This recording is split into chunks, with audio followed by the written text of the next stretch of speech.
Committee will come to order. I want to welcome our witnesses and thank them both for their service to our great nation.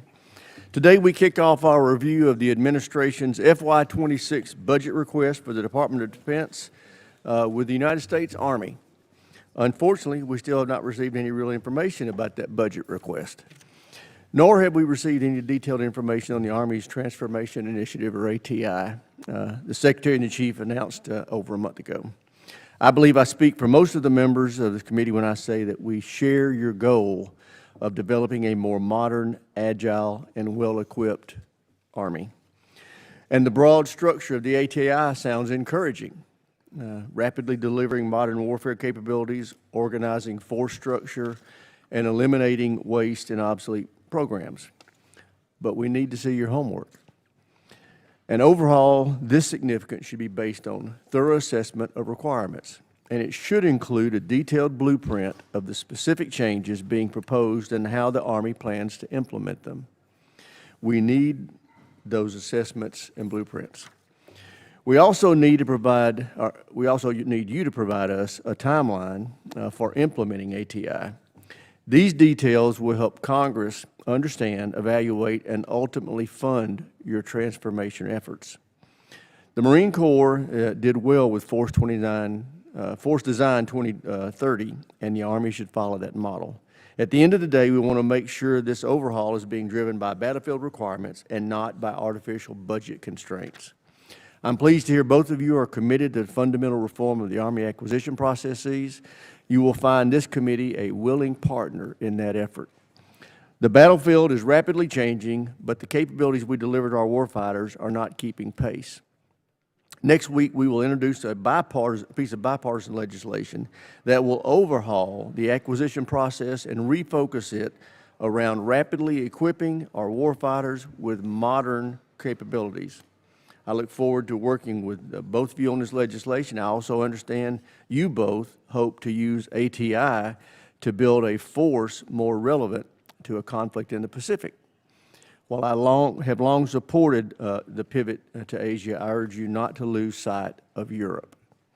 The U.S. Army is the backbone of our presence there, and that presence matters.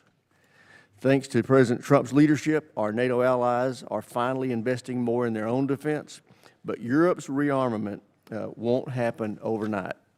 Withdrawing U.S. brigades too soon would risk inviting further Russian aggression and leave our European NATO allies especially vulnerable. We cannot let that happen. Ultimately, to maintain readiness and achieve peace through strength, we must adequately fund the Army. I look forward to working with you both to build the ready, capable, and lethal fighting force America needs to deter its adversaries. And with that, I yield to my friend and colleague, the ranking member, Mr. Smith. Thank you, Mr. Chairman. Thanks to our witnesses for being here today and for your service. And I substantially agree with pretty much everything the chairman just said. You know, obviously, Army transformation is the headline. And right off the bat, I've spoken with both of you about this, but I want to applaud both of you publicly for diving into that very difficult subject. It needs to be done. Now, the chairman's right. The details need to be worked out. But there is no question that the nature of warfare is changing dramatically. How do we adjust our force to meet those challenges? Certainly, we've seen, what happened with Ukraine in Russia just in the last several days, has gotten our attention about the vulnerabilities of existing systems and the capabilities of drones and new systems. How does that inform the way we want to build our national defense structure? So your efforts in that are broadly supported by this committee. Devil's in the details, but you're headed in the right direction, and we look forward to working with you to make some of those changes. And I agree with the chairman on the budget. Budget is a major problem, I think, in two respects. One, it is not consistently given. This is the latest in my memory that a budget has ever come before Congress.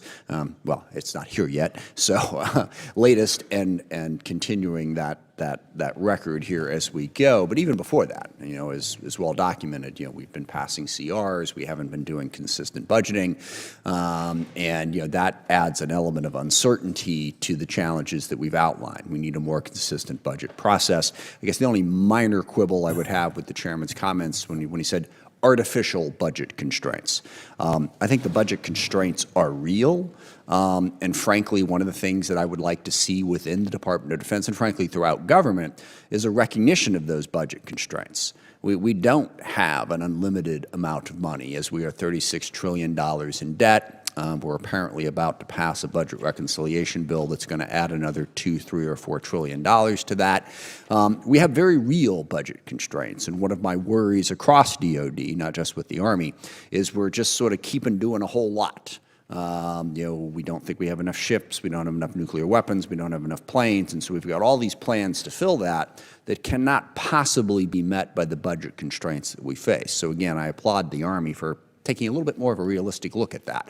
And I hope we can build off of that and move forward.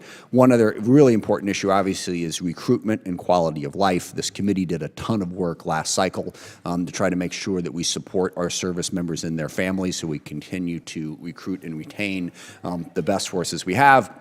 Also interested in your thoughts about what that force looks like in the modern battlefield. Certainly, we will always need war fighters, infantry, all of that.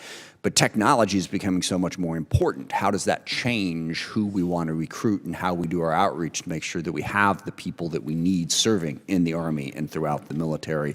And lastly, I want to agree with the final point the chairman made about Europe specifically, but more broadly. I've never been a big fan of the whole pivot to Asia idea.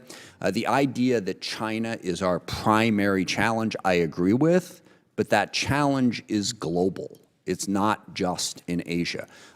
What happens in Ukraine is going to have a profound impact on how we deal with China as they are now partnering with Russia and North Korea and Iran.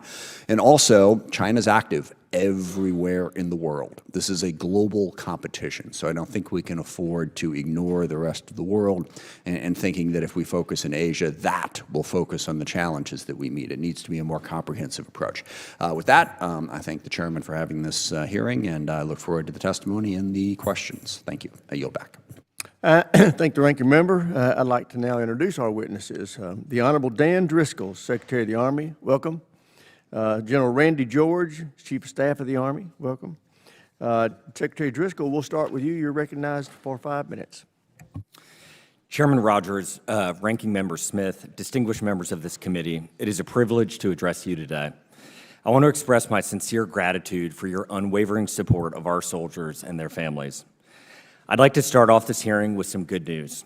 Yesterday, the United States Army met its fiscal year 2025 recruiting goal 4 months early, welcoming more than 61,000 new recruits. These men and women are stepping up during a time of global uncertainty and complex threats. And those threats are real. When I went through my confirmation hearings, I pledged to be the soldier's Secretary of the Army. That commitment has guided every single step of our approach so far. The Army Transformation Initiative has been conceived with the soldier in mind, and your partnership is absolutely critical as General George and I begin implementing this transformation, which is now more urgent than ever. This week, we witnessed a stark illustration of modern warfare in Ukraine and Russia. Reports indicate a coordinated strike against Russia's strategic bomber force using a swarm of over 100 inexpensive drones. At a cost of a mere tens of thousands of dollars, Ukraine inflicted billions in damage, potentially setting back Russia's bomber capabilities for years. The world saw in near real time how readily available technology can disrupt established power dynamics. And drones are but one example of a broader shift. The Army needs to keep pace. In my first 3 months as Secretary, General George and I have been immersed in understanding why the Army has been slow to innovate. Our soldiers are not the problem.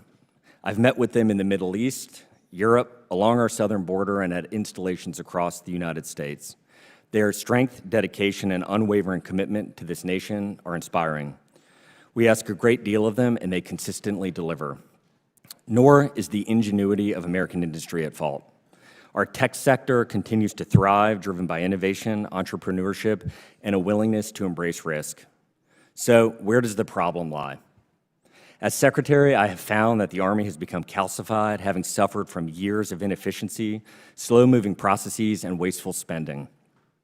Program lobbyists and bureaucrats have overtaken the Army's ability to prioritize soldiers and warfighting. We must all work together to ensure the Army is ready to fight and win. The Army Transformation Initiative will make us into an Army that is lean, agile, and relentlessly focused on empowering its soldiers.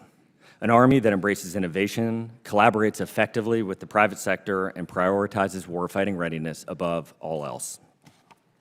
To achieve this vision, we must streamline our acquisitions process, reclaim our right to repair, and cultivate a culture that rewards innovation and calculated risk-taking. We must also empower those closest to the fight to actually make the decisions. The Army Transformation Initiative is our first step to achieve this vision. But this transformation hinges on your support. We are asking this committee to empower us to make these changes while providing your constitutionally mandated oversight. We are asking for the flexibility to make decisions that keep pace with the rapid advancements in technology and the evolving nature of warfare. We are asking for this committee to work with us to maximize the value of every dollar appropriated to best support our soldiers. I ask this because it is my duty, both as Secretary of the Army and as an American citizen, to ensure that every dollar the Army receives contributes to defending this great nation of ours. I know we are all committed to our soldiers, to their success, and to providing them with the overwhelming advantage they deserve. Thank you, and I welcome your questions. Thank you. General George, you're recognized. Chairman Rogers, Ranking Member Smith, distinguished members of the committee, thanks for the opportunity to be here with you today. I want to start off by saying just how proud I am of our Army. I'm proud of our troops in the Indo-Pacific, on the southern border, in the Middle East, in Europe, and of everything our Army has done over the past year to respond to wildfires, floods, and even a bridge collapse. We have formations all around the world conducting missions and exercises and innovating with our partners and allies.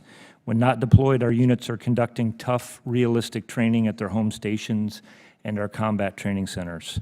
Our Army is a professional team that remains focused on its warfighting mission, and young Americans want to be a part of it. And this is evidenced by our strong recruiting numbers this year. And as the Secretary mentioned, we have already met our recruiting mission for the year, and we still have our most productive months ahead of us. And while I'm proud of our Army, I also know we have work to do. We know the world is changing. Commercial technology is rapidly evolving, especially AI and autonomous systems, and this is impacting the character of war. We understand that we must transform to stay ahead of our adversaries, and we need to get better by 2026 and 2027, not by 2030. Over the last year, using existing FY24 funding, some of our units transformed in contact, which means they experimented with changing how we train, fight, man, and equip while they were deployed or in training environments. This was a great proof of concept. It confirmed that our formations are capable of rapidly improving their lethality. One transformation in contact brigade in Europe was 300% more effective in lethal targeting in training. Transformation in contact taught us some valuable lessons about what our Army should be buying and how we should be buying it, and we're just getting started. We're going to make the changes we can at our level so that we can continue to dominate the modern battlefield. For instance, we will cancel programs that are obsolete or not what our warfighters need. Develop and adapt war-winning capabilities by modular open architecture designs that can be iteratively updated. Cut and consolidate headquarters. For instance, we're going to reduce geo structure, cut 1,000 positions from the headquarters Department of the Army staff, and add modern business systems that we know will make us more effective. And finally, we will power down authorities and funding so that commanders in our fighting formations have what they need to make their teams and their communities successful. What I've learned from being in the seat is that it is our job as leaders to do what we can with the budget that we have. I've been talking about the need for agile funding, for UAS, counter-UAS, and EW, and we need more flexibility in those areas. Technology is changing too rapidly. We've got to be able to buy capabilities rather than specific programs so that we can always get our warfighters the best available tech and equipment for the fight. This is where we could use your help. We are quickly approaching our Army's 250th birthday. This will defend has been our motto for 250 years, and I'm looking forward to celebrating our long legacy of duty. More importantly, our soldiers are ready today to defend our country, and we will do our part to ensure they have what they need to be successful in that enduring mission. We appreciate all of your support, and we're looking forward to your questions. Thank you both. I recognize myself for the first set of questions. As I mentioned in my statement, the committee is willing to work with you on ATI, but we need to see your math. When can we expect the full details of exactly what you're proposing? The way that we envision ATI and how we have described it throughout the formations is this will be an iterative process. And so there will be no one date where everything with our first batch of ATI will be completed. We will be hopefully doing what the best companies in America do and learning as we go. The very first batch of cuts that General George has referenced, where we are pushing our soldiers back out to the formations, those are in process. When we are looking at the assets that we have and what we are buying and where we don't want it, we have started to work with those companies who are providing things to empower them with the information about what we do want. So a lot of that's in process.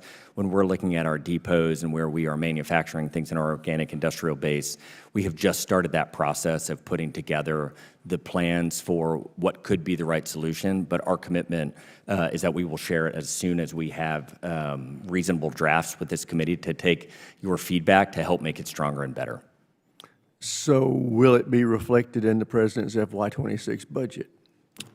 Many of the cuts and the lack of requests for obsolete equipment will be reflected in that budget.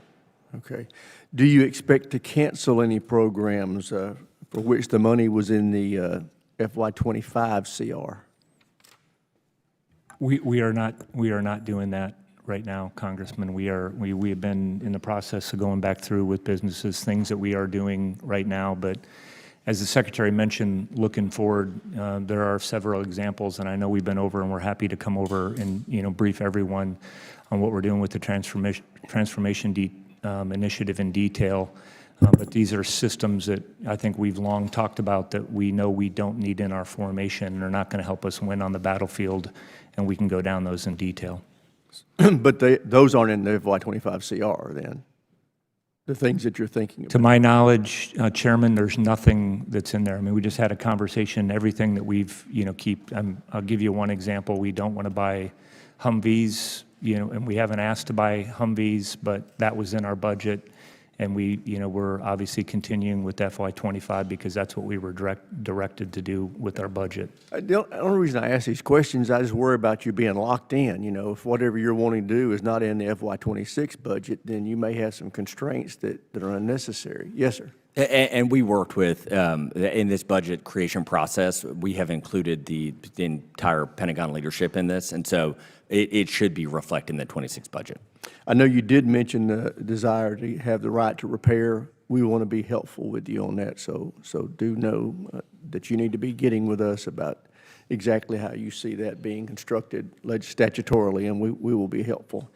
As you know, the acquisition system that we have now is just antiquated and it needs to be modified. And the ranking member and I are making acquisition reform the #1 priority in this year's NDAA. What specific authorities or support do you need from Congress to fix it? I agree with you, Chairman. One of the things that we're looking at, there's a lot of, and how we're going to look at restructuring as well, is there's a lot of commercial off-the-shelf stuff that we should be adopting.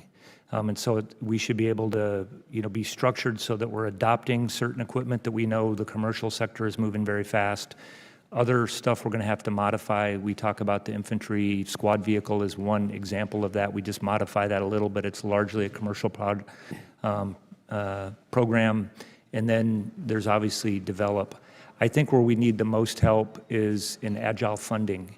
We know that on drones, autonomous systems, EW, and specifically to the incident that in Russia that the Secretary highlighted, counter UAS, we need to be, we need to not buy, one program or record. I think program or record is kind of an old term, and we need agile funding to be able to buy in those as the technology changes, buy them the best available thing that's on the market. Well, I agree, and we need to make those things history. And it's going to be difficult. It's going to require a culture change in the department. We are wanting to impose that culture change, but we're going to need you to want to do it too, to make this system viable in the future. That I'll yield to the ranking member. Thank you, Mr. Chairman. I completely agree on the agile funding piece, and within the budget process, it's going to be really important to have close coordination between whatever it is the president's budget winds up being, and then how Congress deals with that to reflect those priorities and try to give you that agile funding. But Mr. Secretary, on the Army Transformation Plan, if you could sort of just quickly explain that. What programs are you getting rid of? What programs are you adding? I mean, we can all sort of get the idea that drones are a problem, survivability is a problem, but how does that translate into what we are going to put money into and what we're not going to put money into going forward? I'm happy to answer it. And so basically, Army Transformation Initiative does 4 things. There are 4 buckets of actions, and then I'll circle back to the buckets to answer your specific question. The first bucket of actions is the United States Army, as General George has mentioned, has not wanted to buy a number of programs and products for the last couple of decades in some instances, right. and they keep getting them. And so it was basically working with the Pentagon leadership under Secretary of Defense Hegseth and President Trump to say, hey, let's do what's right for soldiers. We don't need to buy these assets and resources are limited. Let's stop. Can you give us a couple of examples? Humvee, obviously. Humvee is one, JLTV is one. The Booker tank is an example of kind of a sunk cost fallacy in action. We wanted to design a light tank. Great. We ended up with something that was a medium. No one really liked it. The manufacturer wasn't particularly happy with it. We weren't happy with it. What would have historically occurred there is we would have kept buying it.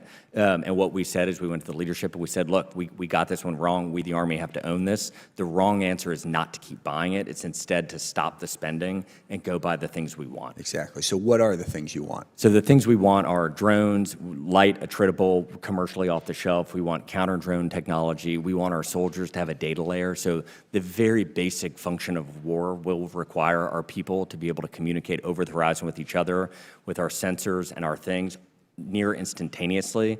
When we read about things like generative AI, that cannot work in warfare until we have a very good data layer. And so we are very optimistic that there are commercial solutions available, and we're working to do that. So that would be the second bucket. Sure. The third bucket would be right to repair, as the chairman mentioned. The Army, one of the visits we went on, it was horrifying to me that the soldiers were showing us this exquisite equipment that had been off the line for nearly a year, and they knew how to 3D print a part to it, and the part cost $2.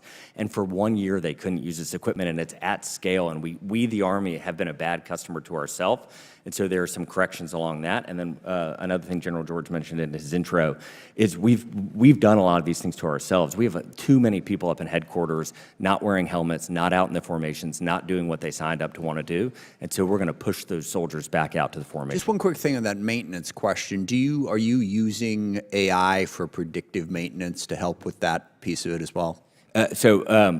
We want to. We are running some experiments. So very specifically, I don't know if anyone's seen the Meta Ray-Ban glasses that are available. They're $400 or $500.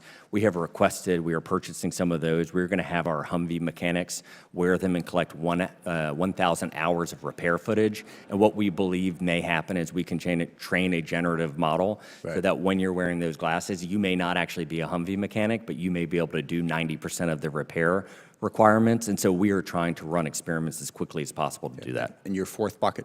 Our fourth bucket is the pushing soldiers back out, getting rid of the bureaucracy in our own formation that we caused.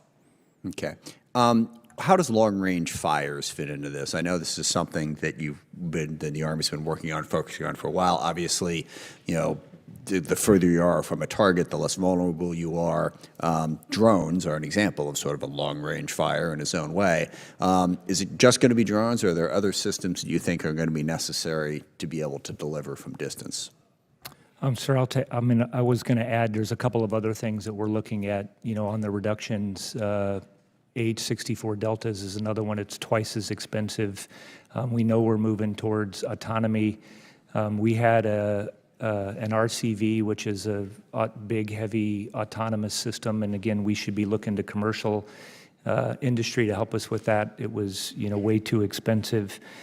So there's a lot of things that are on that list. We are looking at long-range fires, and I will tell you, this is another thing where I think we have to be, get industry involved. We are getting ready to do some tests this summer with long-range missiles that are a tenth of the price. And when you start talking about magazine depth, and this is back to your initial comments on, understanding that you have a budget, I think we've all learned that we have to live within a budget. We can get things, invest in things that are much more cost-effective, and I think that's where we need the flexibility to do that. And just as I'm out of time here, I want to make that point. There are a lot of smaller companies that are developing drones, hypersonic missiles that are so much cheaper than what a lot of the programs of record that we've been working on for a while. It's just independent people who've gone out there and developed the technology, and now they've got a really cheap thing to offer. We need to really access those things if we're going to be able to deal with our budget constraints and get to where we need to be. Thank you, Mr. Chairman. Thank the ranking member. Chair now recognizes the gentleman from South Carolina, Mr. Wilson. Thank you very much, Chairman Mike Rogers, for your leadership, and thank both of you for your service to our country, which is so appreciated. We're in a Cold War that we didn't choose between dictators with rule of gun invading democracies with rule of law. War criminal Putin began this with the invasion of Ukraine, and the Chinese Communist Party continues to build itself up and expand and modernize with capabilities and rapidly expand while we are actually reacting to the changes in the battle space. This is as Iran is developing a nuclear weapon capability to achieve death to Israel, death to America. And we've seen change this weekend, and the change this weekend was indeed a victory by the people of Ukraine, eliminating Soviet bombers that had been built for the purpose of, in the Cold War, the first Cold War, to vaporize the people of America and Europe. And now those bombers are gone. What an extraordinary achievement. So we need to adapt, and you're going to find bipartisanship here. This is remarkable. Okay, I agree with Adam Smith that we need to be working together on less expensive but effective drones, and they might even be produced in Ukraine. But wherever they come from, or then they can license them here, whatever it takes.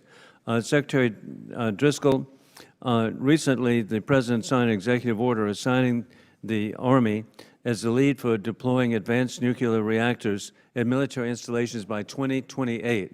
And I see America benefits from President Trump's vision and leadership in this development. In South Carolina, with the Savannah River site that I have the opportunity to represent, and I'm the only member of Congress who's ever worked at Savannah River site, nuclear capability is very important. And with that in mind, how is the Army prioritizing micro-nuclear reactors as a national security imperative to ensure resilient, uninterrupted power for critical defense infrastructure? And over and over again, we can see that small modular reactors, micro-reactors will be an important opportunity. What is the status of development? We couldn't agree more. So contested logistics is going to be, when you look at what just happened in Russia this past weekend and the ability of these cheap drones to contest logistics lines, the Army owns that and has historically owned that. And what we will need to do is, for a lot of the new tools that are coming out, directed energy, they have incredible energy requirements. You're going to have spikes of energy come through the lines that just are not set. The current technology is not sufficient for it, and we are standing up groups to run the same experiments we were talking about. We were trying to do on small nuclear and the micronuclear reactions. I wish you well on that. Indeed, I know a perfect 310 square mile site on the East Coast, the largest secure East site on the East Coast, and it's not actually in Alabama, it's in South Carolina. And so production could be very well there. Additionally, Mr. Secretary, to better understand, I'm really grateful as a former Army Guard member myself, to understand the impact of the Army Transformation Initiative on the National Guard. In particular, the Army National Guard has 4 AH-64 Apache battalions, including the 151st Aviation Regiment in South Carolina. What do you see as occurring and about the eliminating of such squadrons? What about the divestment of the AH-64Ds and the elimination of the squadron? And maybe the general should be answering. Yeah, I was going to jump in on that one, Congressman. Thank you. So I mentioned, previously when Ranking Member Smith asked the question, we are getting rid of the H-64 Deltas expensive. What we're going to do is and we're getting rid of those battalions as well, divesting of those battalions inside the active component. The National Guard will stay with 4 Apache battalions. What you'll notice is you'll get the newest H-64 Echo aircraft. So part of this is making sure that we divest ourselves of the old, more expensive aircraft, and we're going to upgrade our fleet. And this is across all of them. Same thing with the Guard is going to see Mike models replacing Lima and Victor models on the UH-60s, and so that's what we're looking at doing. And hey, as you divest yourself of the Apaches, a great ally of America, Jordan, would be happy to accept them. And this would actually back up another remarkable achievement, and that is the removal of the dictator Bashar al-Assad in Syria to be replaced by a government that's working in every way to have a relationship with Israel, possibly Abraham Accords, to provide stability. And one way to do that is for Jordan to be even more enhanced. I yield back. I appreciate the gentleman from South Carolina raising the issue of nuclear power production. You may recall that last week, President Trump and Secretary Hegseth talked about not only President Trump's initiative to get more nuclear energy production in the United States, but particularly Secretary Hegseth to do some reforms in the Defense Department to help deal with our need to get off the grid. I have asked Representative Harrigan to lead the language in this year's NDA to put some pilot programs where we use SMRs on some of our bases and depots as a proof of concept. I would ask you to work with him on fashioning that legislation to make it as broad as possible, because we really would like to see this concept proved. I know it's something the Department of Energy embraces as well. With that, I will now turn to a gentleman from California, Mr. Garamendi. You're recognized. Thank you, Mr. Chairman, and Ranking Member Smith. You laid out the challenge that we have in working with the Army in its transformation, and we simply don't have the information that we need, and we look forward to getting that information. We will be doing an NDAA in the next month and a half to 2 months, so are you prepared to prepare us? I'll let that hang out there. A couple of things that I want to go into. On the Readiness Subcommittee, we are always concerned about logistics. And I want to raise the issue of logistics, particularly in Europe as well as in the Pacific. How does your Army Transformation Initiative deal with the sustainment of material supplies in the Indo-Pacific? Specifically, the APSs. Are they going to continue? What is the plan? If you don't have it, then we must continue to find out what is it going to be. I think from a high level, absolutely, ATI, the intent of it in the bucket 2 of what we need to buy, we know that we have got to spread out our pre-positioned stocks. So it is no longer going to be sufficient to have big warehouses with a lot of American equipment sitting as a target. Those will be incredibly targetable by the enemy. And what we need to do is continue to invest in and explore drone technology that can do a lot of these micro movements for us and spread out our stocks. And so I think as it specifically relates to the APS, we are trying to think about different ways to have our equipment pre-positioned around the globe and the tools that we can create with micro movements to get them into the hands of soldiers. I would assume that micro movement, if it happens to be in the Pacific, would require the Army's vessels, maritime vessels, which seem to be continually declining in their availability. So would that be a piece of it, or are you going to give up those ships? We are looking at that, Congressman. I mean, to your previous question, I wanted to go back. There's a lot of things. One is autonomy is going to do a lot of things. There's autonomous systems right now that are unloading vessels and moving very large things, and I think we should look at that. Some of the most dangerous things that I did in Iraq and Afghanistan were resupply operations, and so whatever we can do to make sure that we are, reducing that. We are looking at hybrid electric. When we're out just seeing the ISV, and we had an ISV heavy that actually could that GM Defense makes, it could actually power our talks for 5 or 6 days. And so then you're not, bringing fuel forward. That will work anywhere in the world. It certainly will work in the Pacific. And I do think we were down in Austin, and I think some others in here saw what, there are systems right now that are being built, autonomous systems, the same, that are going to be much less expensive, that can still deliver wherever you're at in the world, in the maritime environment, land or air, and I think that that's where we need to be investing again. Again, that takes agile funding to make sure that we don't lock ourselves into a program and continue to buy things that maybe we won't need in a couple years. Speaking of agile funding, one of the things that the Army brought to our attention in the last 3 years was the support necessary to upgrade the barracks here within the United States and in other places, Europe as well as the Pacific. I note that about $1 billion of that money that we put together for upgrading the barracks has been agilely funded away from the barracks to be used on the border. So what about the barracks? Have you forgotten about them, or are they not important anymore? I would say our barracks, again, having grown up in those environments, are very important to us. There are, one of the things that we're working with Congress, I think that right now we are probably overpaying for some of our barracks, and we have passed that on to the, to the MILCON committees in kind of detail in what we're doing. When we're talking about agile funding for drones, and everything else, it's not colorless money. We want to be very specific that, hey, this is for drones, this is for EW, and this is for counter UAS, and that's where we want to make sure that that money is focused. Final 7 seconds of thought on my side is that, yes, we want to support your initiative. Very, very important to do that. At the same time, there are ongoing programs that are extremely important for the maintenance of the troops, barracks being built. Gentleman's time's expired. Chair, and I that, recognize the gentleman from Virginia, Mr. Whitman. Thank you, Mr. Chairman. Secretary Driscoll, General George, thanks again for joining us. Appreciate your leadership. I do want to focus on the Army Transformation Initiative. Appreciate you all doing that. Well past time. This dynamic movement is absolutely needed.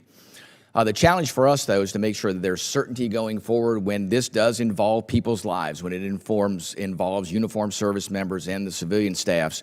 They deserve to know what's going on. And when they don't, it creates a high level of anxiety.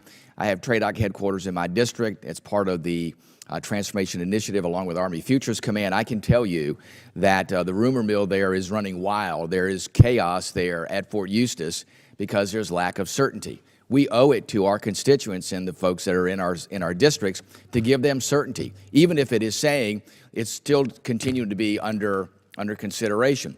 Listen, I understand what you all went through in the transformation and contact efforts there to try to figure out how you're going to organize brigades. I understand that. That's a good portion of what needs to happen in the transformation of the Army. So first of all, I want to understand, what have you learned from that you're going to translate to the ATI? Second of all, as you're going through the Transform and Contact 2.0, which is ongoing, is it fair to characterize that is going to be at least a foundational aspect of what happens with ATI? And are certain ATI decisions still under analysis? Because we got to kind of get a couple of different stories. General George, I talked with you, and you said, hey, it's definitive. It's one commanding general position, a certain number of other positions. And then we hear wild speculation about all these other things that are out there. And then on the backside, we're being told, oh, it's still under analysis. We just got to get the story straight. So anyway, I wanted to get your perspective on where we're going with ATI. How is Transforming and Contact 2.0 going to inform that? What are we doing as far as creating some certainty as to what this is going to be or what it's going to look like? I would rather, hold it back and say we're still analyzing it than putting stuff out there and saying this is what it's going to be about. So Transformation and Contact, I think at its highest level, is taking a practice that a lot of companies in America have done that has made us an amazing nation, but particularly companies, let's say, that are venture-backed. It is part of their model.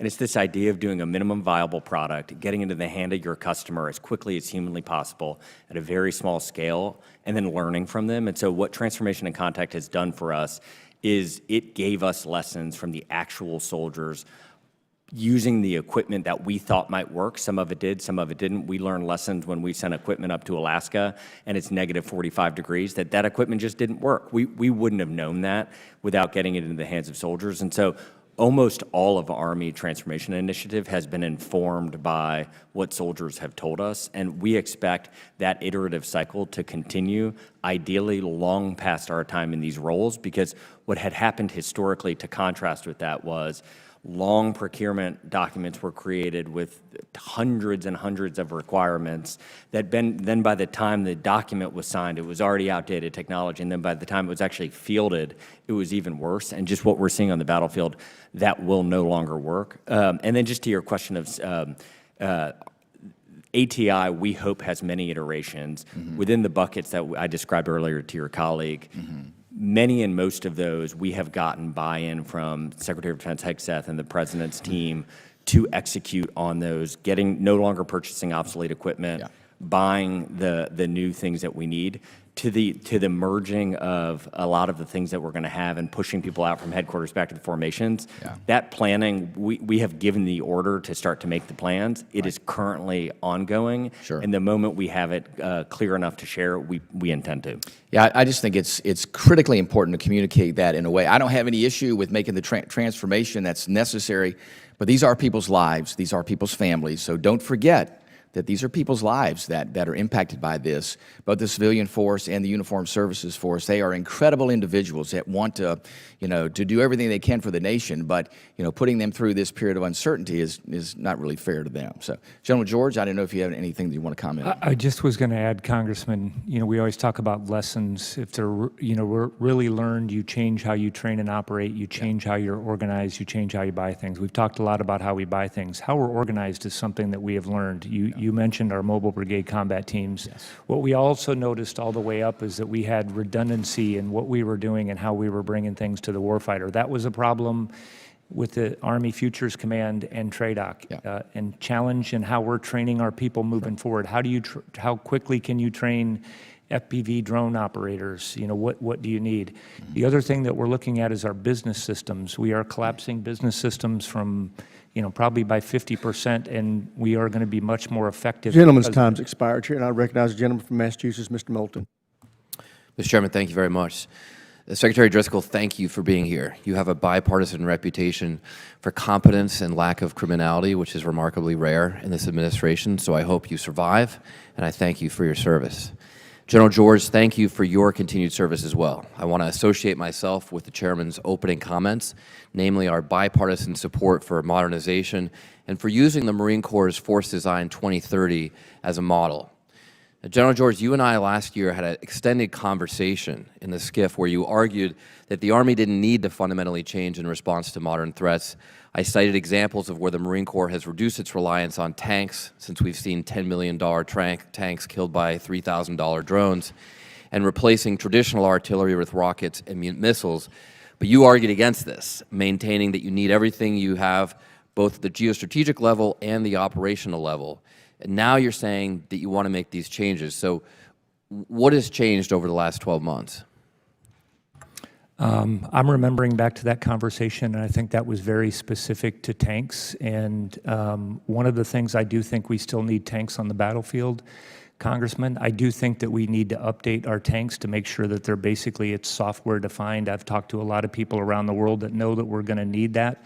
That is not a capability that the Marines can provide, but that is a capability that the Army will likely, need to be able to provide if we're in that kind of situation. So, do you still think you need exactly the same number of tanks that you've always had? If on ATI and what came out in our announcement is we've actually are reducing by 3 ABCTs and actually converting those units. Again, that's in the Guard.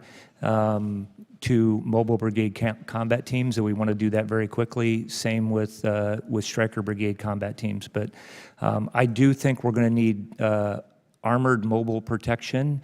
What we're going through, and again, this is, and we're wanting to do this quick. This isn't about 2030. This is doing this rapidly and making sure that we can change our formations. I think since that conversation, we also have been investing in drones, putting them in our formations, investing in autonomous systems that can do breaching. I think we're still going to have to do all of those things. We're seeing all of that on the modern battlefield right now. How does the Army's needs in the Pacific differ from those in Europe? What role will tanks play in the Pacific?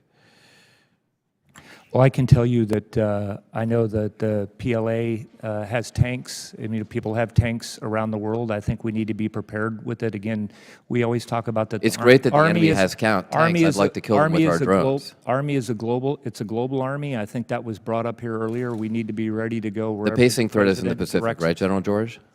Excuse me? The pacing threat is in the Pacific. No argument on the pacing threat. Okay, then let's make sure our forces are designed to aim for the pacing threat and not continue to be calibrated to an old threat in Europe. It's great that the PLA has a lot of stuff that we don't have. I'd love to kill million-dollar tanks from the PLA with $1,000 drones from the United States. Fundamentally, why is the Army 5 years behind the Marine Corps in this transformation, Secretary Driscoll? I think one of the first things General George and I did is we went to the West Coast. We went to JBLM, went to Seattle, talked to Microsoft, went to Silicon Valley and hit OpenAI, Google. I'm just asking, why are you so far behind the Marine Corps? So what we saw on that visit was, I think that the United States Army had it had a lot of bureaucracy that had gotten in the way of doing the right thing. And I think what we have tried to do is take the best practices from the Marine Corps' transition and try to implement those as quickly as possible. I appreciate that. General George, on to the birthday parade where you're going to have 24 main battle tanks and 48 armored vehicles rolling down Pennsylvania Avenue as if it were North Korea, Russia, or China. What is the total cost to the unit at Fort Canaveral of moving these vehicles to and from D.C. for the parade?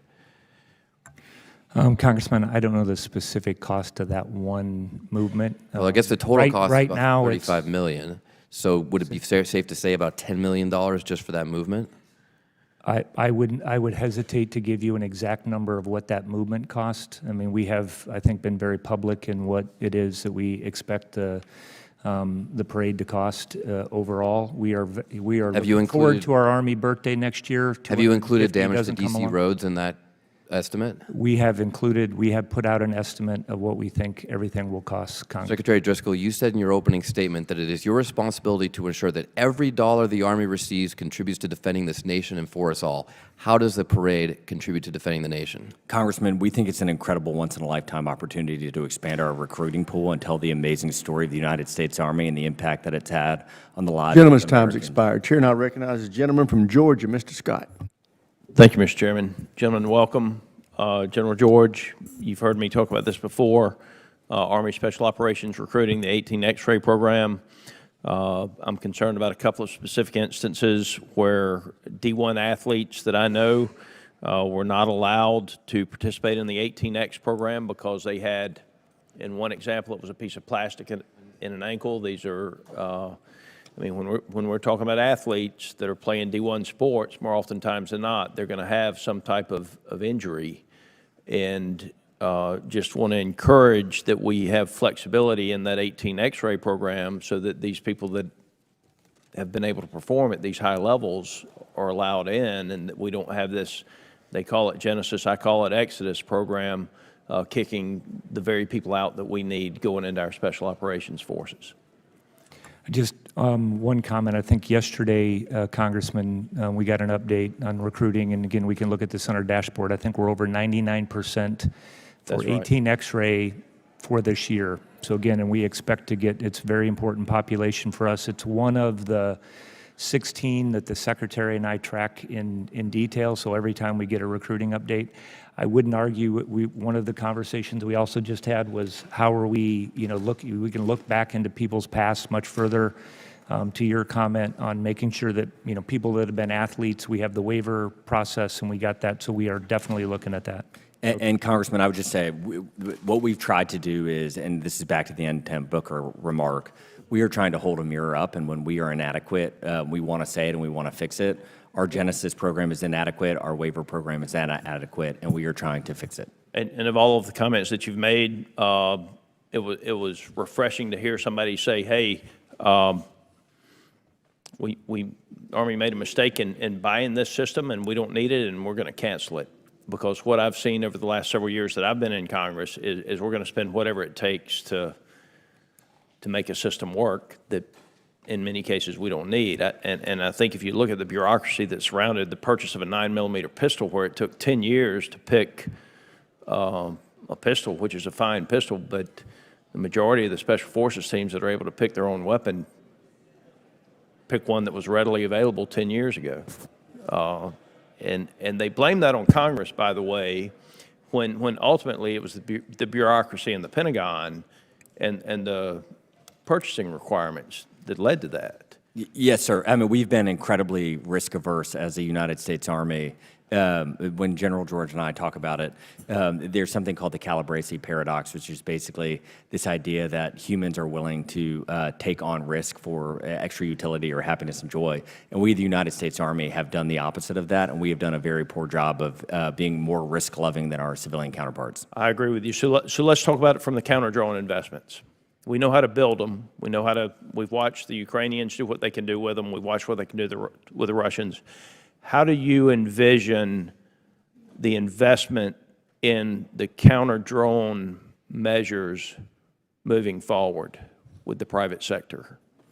So this is one of the things we talk about a lot, and a lot of the technology needs to be scaled to figure out what is the right place on the cost curve in order to shoot something down. And back to generative AI, the ability to process all of this data and information really quickly to figure out, should you fire a 50 cal round at it or a $4 million exquisite defense tool?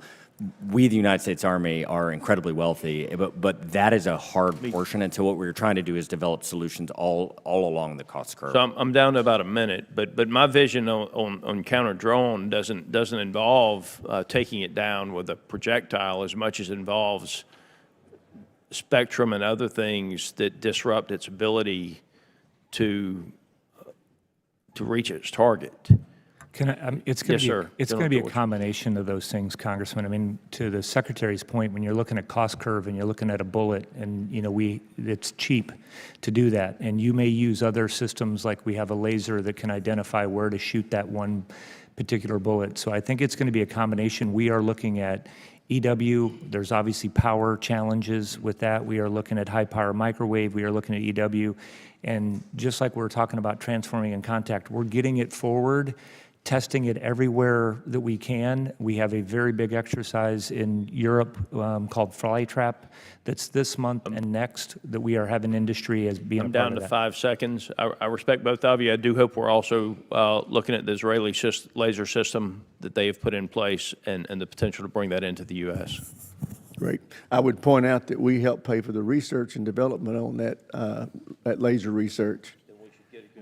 We are going to get a good deal, but Israel is doing some phenomenal work on that iron beam technology. With that, I'll recognize the gentleman from Connecticut, Mr. Courtney.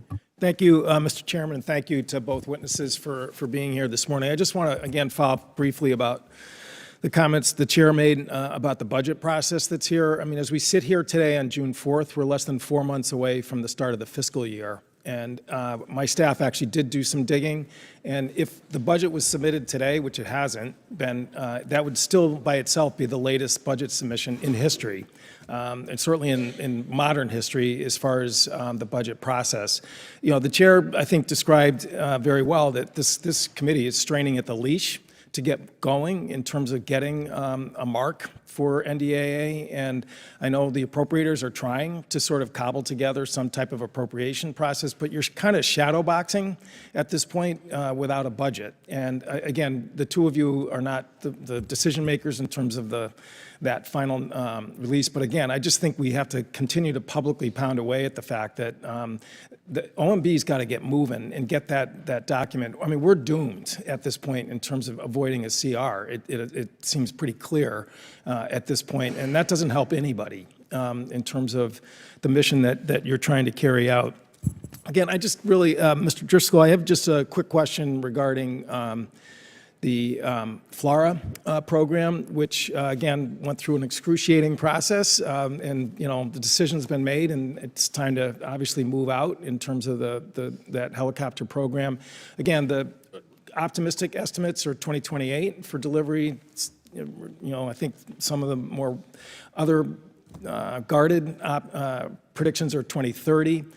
In the meantime, I mean, Blackhawks are still, carrying out their mission. There was, in last year's budget, requests for about 24, I believe, units in that program. And again, I think that at the time FLRAA was awarded, it was pretty clear it was going to be a mix of the two in terms of that. And I just wanted to get your thoughts in terms of where you see that sort of formula today. Yeah, so great question, Congressman. So FLRAA is an incredible example, I think, of the Army getting in its own way. The first demo or prototype or exhibitor was flown in 2018. Everybody loved it. And we're sitting here in 2025 without one. There's no other way to describe that than a failure. I think from where we sit today, what General George and I have said to the FLRAA manufacturers is this is an incredible opportunity to show America's might, America's strength, our ability to build things quickly. We need this asset, and we need it now. And so we did a call last week with the CEOs of the vast majority of the subcomponents. And what we are trying to do is set a stretch goal to have the first one roll off the line in 1 year. I don't know that we will hit it, but we are going to do our darndest to try to show that we can do things quickly as a nation again. I think to your question on Blackhawks, nearly everything we are talking about in ATI and with our purchasing goals is we believe that we are over-indexed on exquisite, slower pieces of equipment, and what we have to do is design things that will pull us more towards some balance. That balance will have autonomy, so FLRAA could be flown autonomously. Blackhawks today cannot. We don't know what the right mix is, but we do know that we are just over-indexed on these other things. And so I think the work of this committee and us will be to have productive and tension-filled conversations about where that right balance is going forward. Thank you. I yield back. Gentleman lead yields back. Chair, and I recognize General Lead from New York, Ms. Stefanik. Thank you, Mr. Chairman. Thank you, gentlemen, for being here today. Secretary Driscoll, thank you for your service to our country, particularly your service in my district at Fort Drum. You're well aware of Fort Drum's strategic importance and modernization efforts for the Army and how vital they are for our nation's readiness. Nearly every facet of the Wheeler-Sac Army Airfield has been modernized to support a rapid deployment force, and the airfield's 10,000-foot runway can accommodate any aircraft in the U.S. Air Force inventory, matching DoD's air defense capabilities to threats and deterring our enemies. Today, Fort Drum's Wheeler-Sac Army Airfield has, unfortunately, a failing electric power system, and it's currently programmed for funding for FY27. I reached out to you via a letter about the importance of this issue, and I would just like your commitment to work with us about potentially moving up that critical funding to FY26. Congresswoman, I deployed from that runway, so I know it well. I commit that we will take a look at it and follow back up with your office. Thank you so much. Fort Drum has relied on energy from the local power grid since closing its on-post energy facility in 2023. This is an issue my office has been engaged in for a number of years.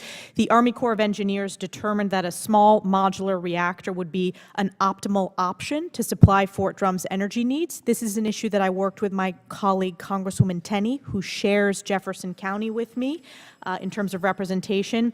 I would just like your commitment today to work with our offices to ensure Fort Drum returns to energy independence and security, including the potential deployment of this small modular reactor to the installation as soon as possible. Same answer, Congresswoman. I commit we'll look at it and follow up quickly. And then lastly, in a previous NDAA, my office worked to secure a provision that required DoD to review their ability to conduct electronic warfare training and leverage this defense ecosystem in upstate New York that we have helped develop between Fort Drum and the Air Force Research Lab in Rome, New York, which I also represent. This has been an ideal environment, and it led to the Army's decision to choose Fort Drum to host the second multi-domain task force in 2025, and the PEO IEWNS's incredible work to partner with AFRL's Future Flag series of limited experimentation, which we strongly supported and has led to great tactical outcomes. Can you speak to the importance of placing as much of the second multi-domain task force at Fort Drum as possible to leverage this unique experimentation that will be continued between Rome and all the great work we're doing there? Either? I'll jump in on that one, Congresswoman. First, I think you know we did the big exercise last November. Yes. Up there. So I'm really proud of what 10th Mountain has been one of our most deployed units anywhere in the Army, and they're doing a phenomenal job right now. General Nauman down on the border. I think what we're looking at is that every installation is going to have to do what we've started to do. That you have helped with up at Drum. We're going to have to be able to train EW. We're going to have to be able to train drones and working through that. So we're going to have to expand all of those systems, and we're certainly looking on the stationing. We can come over and talk to you about that in detail right now. I don't know if we've made any changes or finalized any of that, but happy to come over and walk you through that in detail. I Those are appreciate what that. we This need is to be able something. to do. Yes, I appreciate that. This is something my office has advocated for a number of years, to develop this defense ecosystem specifically in upstate New York because of our unique capabilities, because of both Fort Drum, but also the emerging technology research that's being conducted at Rome AFRL. I also want to invite you, Secretary Driscoll, to come back to Fort Drum. I've hosted the president there, where he signed an NDAA. I've hosted previous secretaries of defense. I've hosted previous secretaries of the Army, and I would love to host and welcome you back to Fort Drum. It would be an absolute honor. My XO, who was working with me when I got into office, just went up there, and so I would be delighted to visit her with you. Great, thank you. I'll take you up on that and yield back. Gentlelady yields back. Chair, and I recognize the gentleman from California, Mr. Carbajal. Thank you, Mr. Chairman. The Army is fighting an internal battle with trying to balance modernization efforts with current needs. It seems that the Army would like to modernize, but the system is slow to change. General George, what do you see as the Army's most important asset? I would say it's our people, Congressman. Without a doubt, number one for us, and where we have to consistently focus. Is why we're so pleased with what we're doing with recruiting, and why we're focused as we are on making sure that we are also adapting them. We're proud of what they're doing. We're getting a great group in. Thank you. Great answer. I agree with you. In your testimony, you mentioned that you are investing in installations, including prioritizing barracks. It was recently reported that $1 billion of funding meant for barrack renovations is being redirected to the mission at the southern border. Will taking funding away from the barracks delay the timeline in which they are upgraded? And do you think postponing these types of renovations will have an impact on the morale and retention? First, I just want to mention the retention word kind of triggered me here. I think at 6 months in, we met our retention goals for this year as well. So we're doing very well with retention. Of course, we want to continue to improve our barracks, and we're going to continue to do that. We've talked about that a lot. I do think that that's another area we can probably spend our money better. In that, there's a lot of restrictions that we have as far as how our costs are like 68% higher than what you would get outside the gate. We are looking at, we've done 3D printing, and that's happened down in Texas, of barracks that I think we can provide great systems. Beyond that, I think what we're looking at holistically is that every installation is different, and every installation has different requirements. When I was up at Lewis, very different than it is at Bragg, and so that's where we're trying to be very. General, I appreciate the extensive response, but will redirecting $1 billion impact the ability to do the renovations at the barracks? Well, it's just a yes or no answer. Obviously, redirecting has an impact. You have to make choices, Congressman. So the answer is yes. If we took $1 billion out of barracks, we would be able to fix less barracks. Thank you. That's what I was looking for. And Congressman, this is an issue that It's okay. I'll get to you. I got the answer I was looking for. Sorry. Secretary Driscoll, I assume you are aware of a parade coming up celebrating the birthday, which coincides with another interesting birthday. The estimated cost of this is $45 million. It is interesting. It is an interesting time to spend $45 million on a parade when all the services are subject to an 8% budget cut. If Congress wrote the Army a $45 million blank check, do you think you could find a better way to spend that money than a parade? And could $45 million deliver any quality of life improvements or capabilities that the warfighters need?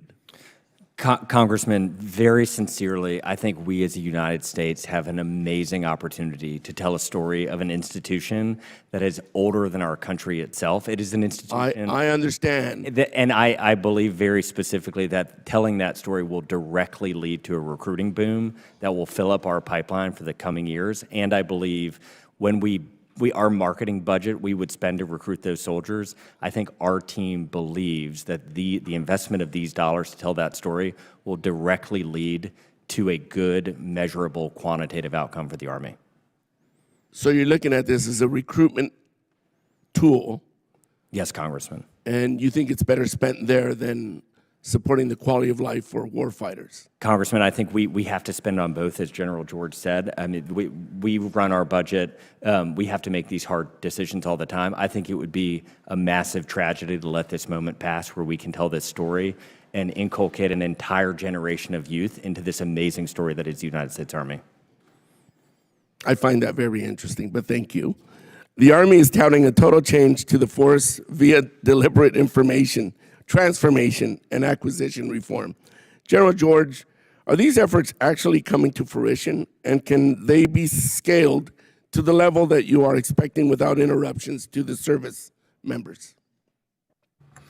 Actually, all the feedback that I get, Congressman, everywhere we go is that we need to do this faster, that we need to transform faster. I mean, the challenge is, kind of the question back is, can we do this back up here? We do need to stop buying obsolete equipment.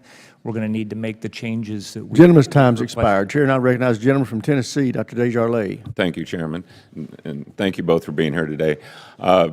Going to deviate from my original questions just to touch on drones, considering what happened in Ukraine. I was just recently at Oak Ridge Y-12 this past week and looking at the facility there and all the other facilities around the country that are critical to protect. Has the Army stepped up its posture any in response to the threat from drones? I know domestically we have domestic terrorism acts. We know abroad we get attacked at our bases in the Middle East. What is the rules of engagement on the military bases and high-risk sites such as our nuclear production sites? So first, I think you'll see, Congressman, that this is an area that we are very focused on, that we need to spend more money on. Again, I would describe it as a capability portfolio where we don't need one system. I was kind of explaining that earlier. It's going to be a broad base of things that we need to do. How we're going to do that in a combat zone is very different than how we would do that in the States. Obviously, doing that in the States, and we're working obviously with Northcom. You're talking about FAA, FCC, with everything else that's going on, and so we're continually working through that. There is legislation, on that as far as the 130I, which I'm sure you're familiar with, that I think we need to make some changes to, and we are, working with Northcom, Joint Staff, and OSD. To get that up. But we are very focused on this, and as I mentioned, we're doing a very large exercise in this with all kinds of industry and everybody this month and next. Yeah. And you showed us some examples of that when a large group of us visited you in Austin. And in your opening statement, I found it striking how far focused the Army has been on procurement and adaptability. As we've seen, the modern battlefield has undergone rapid changes over the past few years. And because of this, the need to procure things better, faster, cheaper, and more reliable has become critically important as we work to keep our warfighters equipped for success.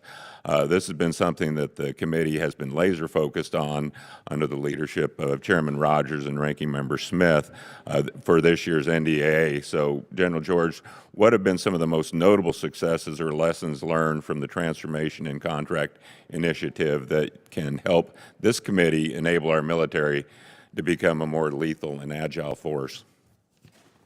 I could go on a long time about this, Congressman. I think we have this last rotation that we had close to 400 drones in it down at the Joint Readiness Training Center. So obviously, infusing them with technology, drones, autonomous systems, counter-UAS, what we're doing to change the network. The Secretary mentioned that this is about being data-centric and being able to pass all these systems moving. A lot of it, though, we're learning from the modern battlefield is changing how you train and operate, understanding how that you can be viewed. There's really nowhere to hide. And all of what we are doing right now is changing our organizational construct as well, because we're going to have to be more dispersed, more mobile, and we're working through all of those. And we've made a lot of those changes. We just now need to scale those changes across the Army, and that's what ATI will help us do. And Congressman, I think the way General George and I talk about this is this paradigm shift between software and hardware. We have created hardware that has required software to function. We need our new hardware systems to basically be software-led and just the software manifesting in the world as this hardware, because if we can't update these systems in near real time, the enemy is going to be able to disable them, and we're taking that into account in every decision we're making. And if you can, both of you, in 1 minute, we've been working with the Army and in the past, General Thurgood, to address the persistent manning shortfall across our Patriot battalions. While there's been progress, there's still major challenges that remain as we start to stand up Golden Dome and try to figure out what that looks like. How is that going? What are you doing to manage that and get us in a better position? 30 seconds. So we're doing really well on ADA folks that are coming into our formation. So we're pleased with that, and we're going to continue to keep the gas, or keep the foot on the pedal on that. The other thing is that technology is looking at how we can use technology to reduce the manning inside these formations, and we put some new equipment out, and we're happy to come over and talk to you about that as well. Okay, I'd love to have an update. Thank you both. Yield. The gentleman yields. Ms. Houlihan is recognized for 5 minutes. Thank you, Mr. Chair, and thank you. It's nice to see you again, General, and I really look forward to getting to know you a little bit better and appreciate the idea that you have brought with you a spirit of bipartisanship. That's something that's really important here. And speaking of bipartisanship, I have a couple of questions that I hope you might be able to help me with. Recently, we decided to make sure that there were gender-neutral fitness tests, and we implemented those, and it's something that I have been supportive of since I've been here in Congress. I was hoping that I might be able to get you, Secretary, and you, General, your opinions on whether or not you can indeed commit that women will continue to be allowed to be Rangers, will continue to be allowed in the infantry, and continue to be allowed to be trained for those particular positions. Congresswoman, I'll hand it to General George just so he can confirm what I'm about to say, which is my 7-year-old daughter, Lila, she wants to join the Army since I've been here, and I hope that she gets to try out. And if she can maintain the excellent standard to join those types of units, and she wants to, I hope she has the opportunity to. I have not been part of, and I don't believe General George has, a single conversation that has made me believe that a man or a woman that can meet those standards of excellence, that they wouldn't have those opportunities. General? And I don't know if you've heard, I agree, we've not had any discussion about this. There's probably a podcast that I can share with you where a lot of our soldiers, female soldiers, were out there talking about the changes in this, and that was a lot of the feedback that I got inside this as well. So they're very happy with the standards and where they're going, and they're doing very well in our units. And I would also tell you is that we've also recruited more female soldiers into the Army over this last year as well. So effectively, you are both committing that women will continue to be allowed to be trained in those particular positions. As far as I know, Congresswoman, we have not had any conversation. And there is actually a reason I'm asking, because there are conversations above you that this indeed will end up being at threat. And I really want to make sure that I hold you to that commitment, because if people meet the standards, they meet the standards. My next question has to do with something that Mr. Garamendi touched on. I spent a lot of time, as you know, on quality of life issues bipartisanly with Representative Bacon, and one of those pieces of legislation that we were able to get through was for barracks improvement, to make it possible that we were able to fund and improve the barracks. Mr. Garamendi mentioned, and it is true, that $1 billion for barracks improvement has been moved to the border, which would seem to be counter to the law that we literally just passed. When Mr. Garamendi asked it, both of you seem to not be aware of that particular movement. Would you be able to check into that for me? Because it seems as though that this is really, really important and literally counter against the law. We can follow back up with you, Congresswoman. I just want to echo what General George said earlier. Like, these issues matter deeply to us. General George is currently a soldier. I was. My daughter is named after a current soldier's daughter. They live in Army and military housing. I care deeply about this population, and so we commit to following back. I do as well, having grown up in a military family and served in the military myself. I very much think that where you live really, really matters to your quality of life. And it is not about, this is about color of money issues, and it seems to me that there is no way that we should be allowed to move $1 billion worth of money from barracks that we've worked so hard to give you into something like the border. I'm going to move on with what's left of my question.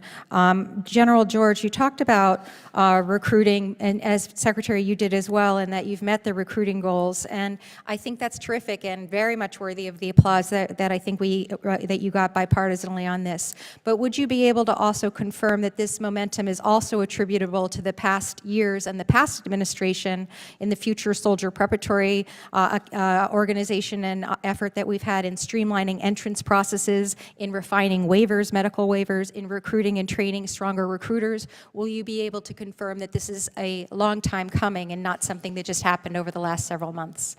Congresswoman, I went down and visited the Future Soldier Prep course at Fort Jackson, and it very sincerely, there have been a couple of moments in this job that have just touched my soul. Seeing the soldiers and how that is, the soldiers who go to that have a why wall about basically how they need to overcome their challenges to join the Army. The outcomes for those soldiers has been great, and that has been a spectacular program. That has been conducted over the last couple of years, as well as the medical waivers, as well as getting better recruiters. Am I correct? Correct. Thank you. I have very little time left, so unfortunately I will have to ask this last question for the record, which, General, has to do with the 1,000 layoffs that are in the headquarters, and who are they, and how we're going to be accommodating for that. Thank you. I yield. The gentlelady's time's expired. Major General Kelly is now recognized. Thank you, Mr. Chairman. I want to start with, what is the most important asset that the Army has? It's one word. People. There you go. Soldiers. All right. Esprit de corps, heraldry, all those things, are they an important part of a unit in recruiting and keeping people and retaining?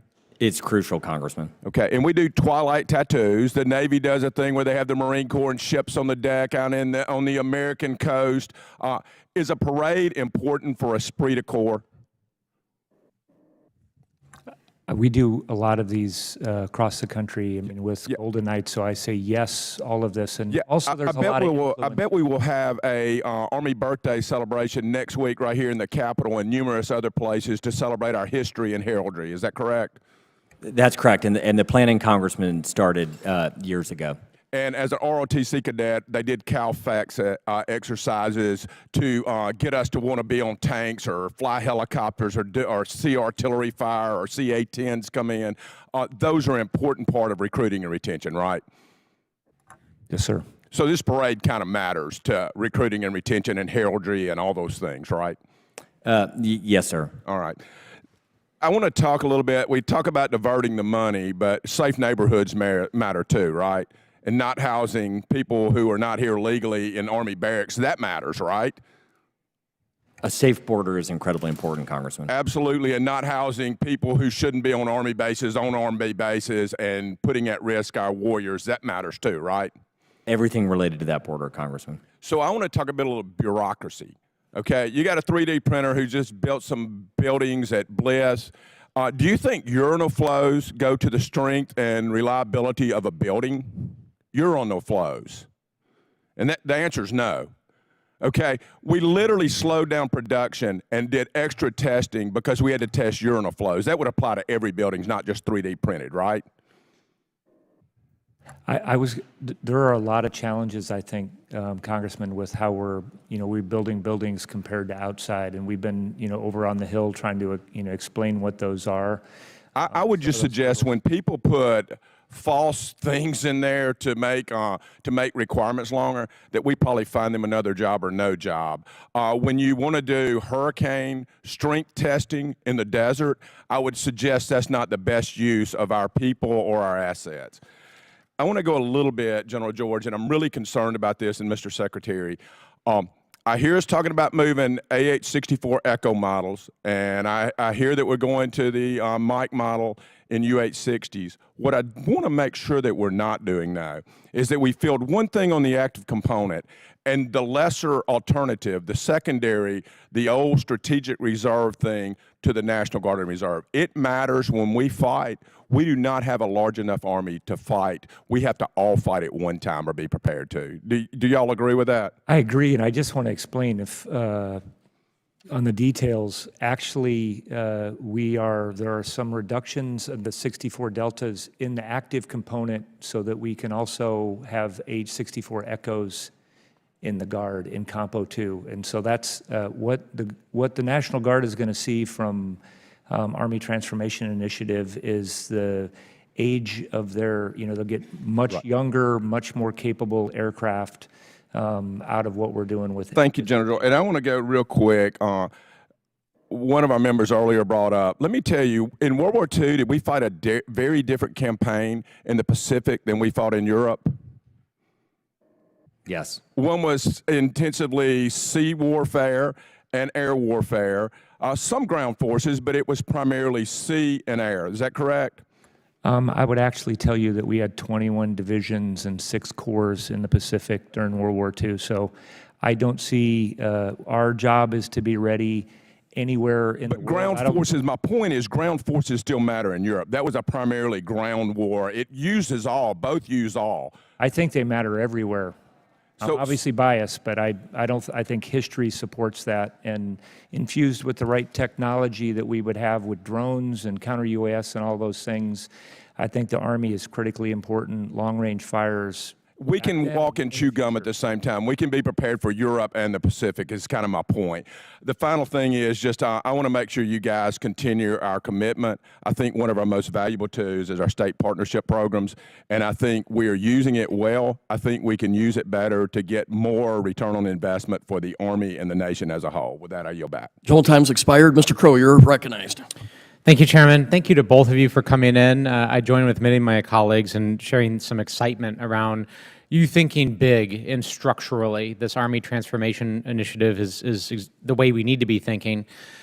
But I also join with my colleagues in saying that congressional engagement is extremely important, and without information, this committee cannot do its work. In addition to this committee, the Army Caucus has not had any engagement with the department. I'm the co-chair of the Army Caucus. We're 6 months into this year. This is a bipartisan caucus.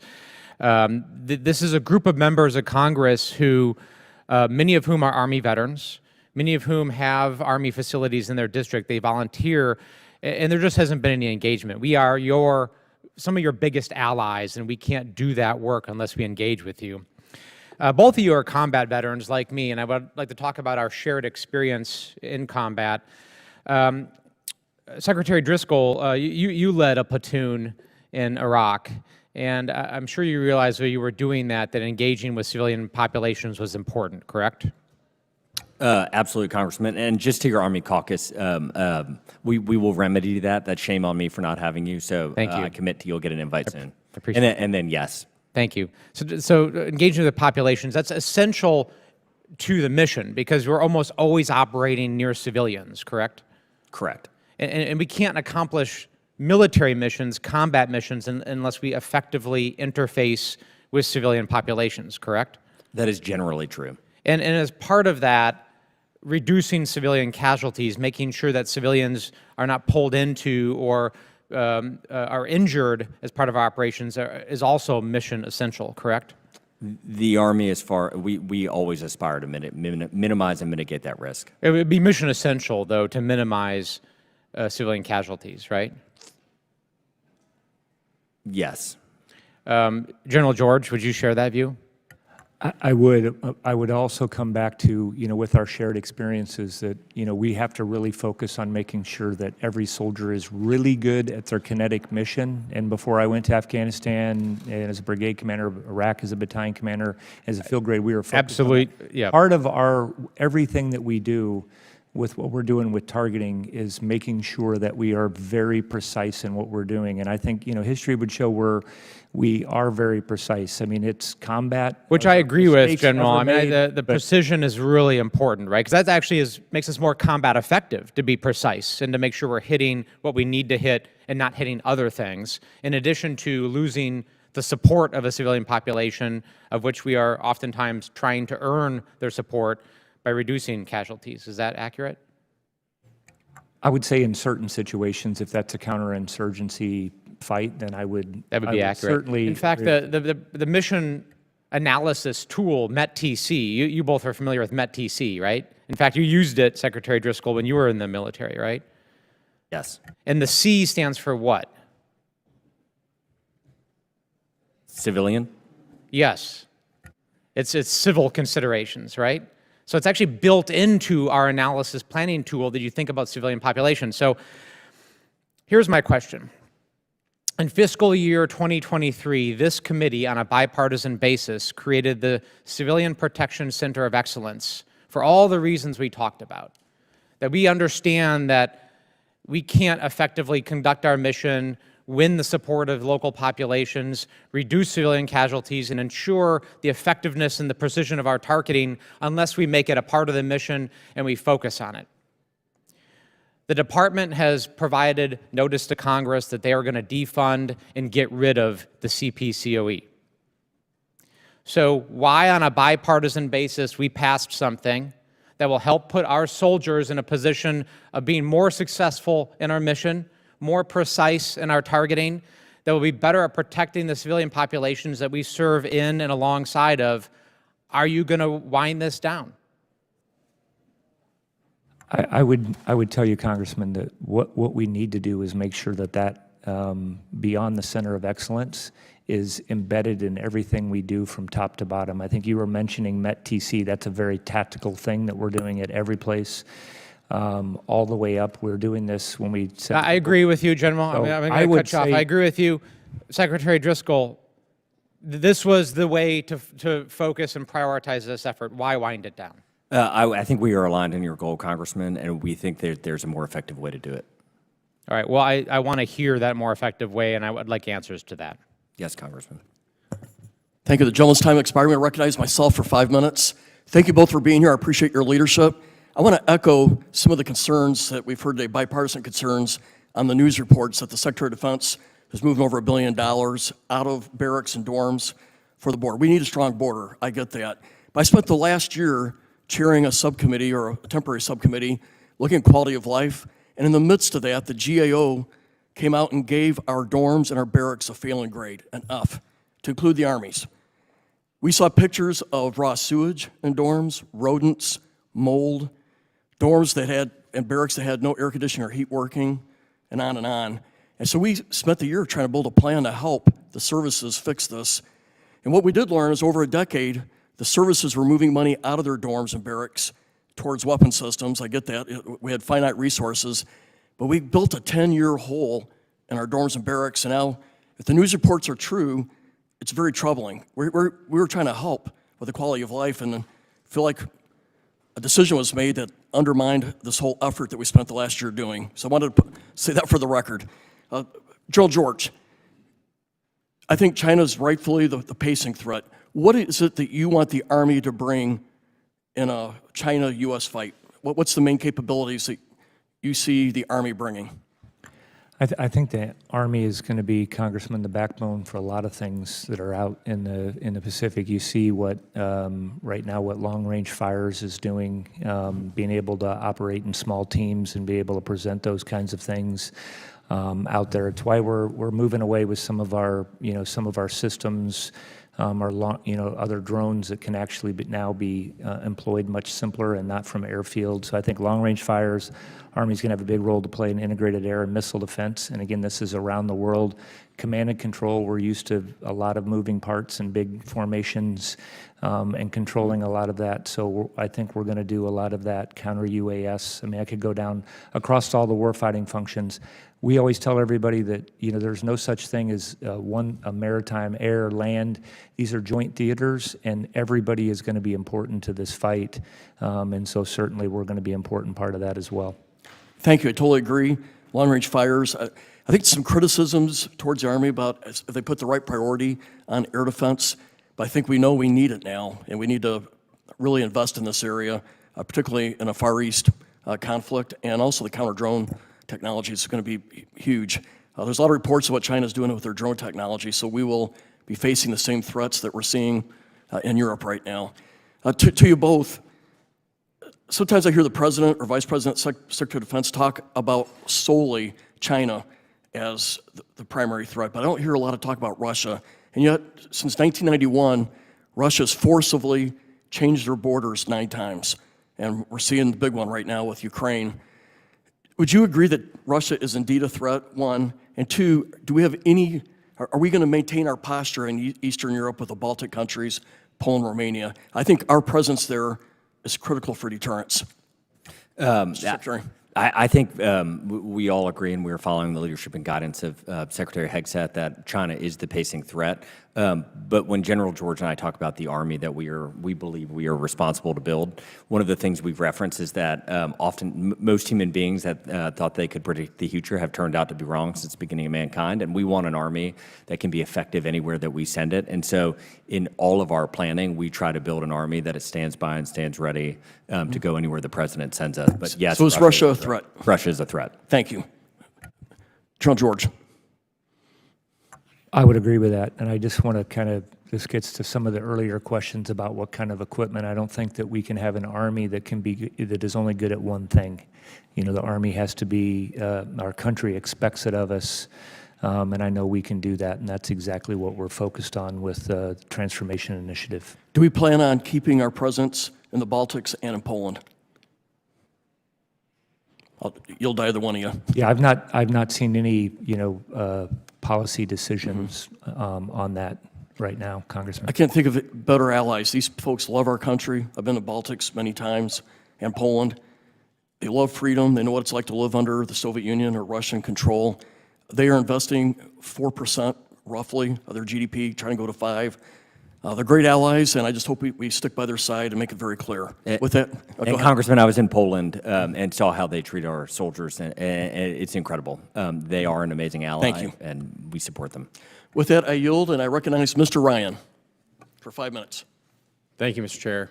Thank you both for being here. Thank you also for coming to the finest service academy in the world in my district for commencement 2 weeks ago. It was really an honor to have you both there, and I think we can all agree the country should be incredibly proud of those 1,002 young men and women that raised their right hand that day, and certainly appreciate both of you being there and your leadership to that effect. 2 areas that I wanted to hit, starting with you, General George. I just want to commend you on the record for, from the beginning of you taking this critical role, saying we're going to really take hard critical looks, we're going to up our risk tolerance, we're going to experiment with the Transformation in Contact initiative that you undertook, and then to see that come to fruition and taking those lessons learned from those, I think it was 3 brigades that were doing that work across the country to then inform the Transformation Initiative that we're talking about today. I think that deserves significant praise and credit as a model that I think all the services should look at. Can you just briefly talk about one specific success story? And I know you mentioned, for example, that 300% increase in lethality of the 1 brigade, but can you share, I think a lot of us are focused on the kind of the macro. There's a lot of moving pieces here, but can you bring that to life? Is there an anecdote or a story you can share from the Transformation in Contact that's informed the larger ATI initiative? I mean, even before, I'll go back to the people because I've been asked what's our most important asset. I think, what we're learning is what kind of people also and what kind of people skills we need to have inside of our formation. We had a, pretty significant meeting earlier this week about deciding how we're going to add electronic warfare operators inside our formation, how they would do that at echelon. It has informed how we need to change our training at all of our centers of excellence, how we're training majors differently, captains above, and all the way up. So it's really informing everything we're doing, and it's not just the technology. Thank you. Yeah, I think that's a very critical point and leads actually to my second question, which is about our greatest resource, our personnel and recruiting specifically. Secretary Driscoll, appreciated your op-ed and the broad recognition of a huge success. And I think everybody in the committee should be applauding in a bipartisan way the success of the Army after several years of investment, a strategy change, particularly led by you, General George, and your team, bipartisan work of the Congress under the chairman's leadership and the ranking members, specifically Rep. Houlihan and Congressman Bacon's effort on the Quality of Life Initiative to raise pay and address other critical quality of life issues, all of that coming together to actually work to see us hitting our goal, not only on time, but ahead of time. So I commend you all for that. I do think it's important that this not be a political analysis of the success. And I'm concerned, not actually from either of you, but what I've heard from the Secretary and the President of overly politicizing the takeaways of the recruiting success. So I just want to raise a few points and ask a few questions to make sure I'm understanding how we got here correctly so that we can learn the correct lessons and build on this success. I know in FY22 and 23 we were challenged, did not hit our numbers. That's correct, Chief? That's correct. And then in FY24, which to be clear happened in the last administration, just we hit our goals. We're up 12.5% and exceeded the goal, which and hit 55,150 recruits in FY24. Is that right, General George? That sounds right, yes, sir. And then I think we even went 11,000 over, and we're able to put 11,000 additional folks into the delayed entry program, which fed into the success we've had in FY25. Is that the right way to think about that? Everybody that goes into the delayed entry program, and that's exactly what we're going to do, Congressman, you know, from for next year, from here on out, is right. We expect to get, you know, 20,000, for example, in the delayed entry program moving forward. Great, and I'm running out of time, and we'll submit this for the record. But I think it's important to highlight that this all started under your leadership, General George, and the last Secretary in October 2023, when we added 1,200 recruiters. To your credit, when we started the Future Soldier Prep course, which 24% of the recruits came from that course. When we moved to online job boards, when we went back to the old motto that we all love, be all you can be, and a lot of other smart initiatives that started in 2023. Gentleman's time's expired. Chair, and I recognize the gentleman from Texas, Mr. Luttrell. Thank you, Mr. Chairman. Good morning, gentlemen. Have either one of you heard of the 1st Battalion, 158th Aviation Regiment of the 11th Expeditionary Combat Aviation Brigade? I'm familiar with not that specific battalion, but the ECAB. Yes, sir. Mr. Secretary? Directionally, not specifically. That's unfortunate because it's being decommissioned, and it's in my district. And I want one of you two to tell me why that's happening. Because I would hope, since that's being decommissioned, and Mr. Crow said it very eloquently, we can be your greatest asset or your worst enemy. And you've come into my house, where I was born and raised in this county, and you're taking something away from me, and I want to know why. We went through, and we've done a lot of war games, Congressman, on what we need for aviation structure, and so that's what we went down from start to finish on what we were going to do. I think we've talked a lot this morning about autonomous systems. You did speak about modernization. I'm curious why you wouldn't try to modernize that unit instead of decommissioning it. I say decommission because I'm a Navy, guys. There's a different term in the Army. Please let me know. Well, again, I think when you're over-structured on a specific asset and you're under-investing in others, you have to make decisions on that. That's what we are looking to do with a lot of those pilots that are in Compo 3 is they will, we're working right now with them that they would move and they would fly in the Guard. We got a lot of talent in there that will go with the Guard or potentially with Compo 1. But again, what we have committed ourselves to is that we're not going to keep equipment that we don't need, systems that we don't need when we know we need to invest If we don't need those particular weapon systems or those air assets, why can't we increase the capability by moving more modern aircraft to that location?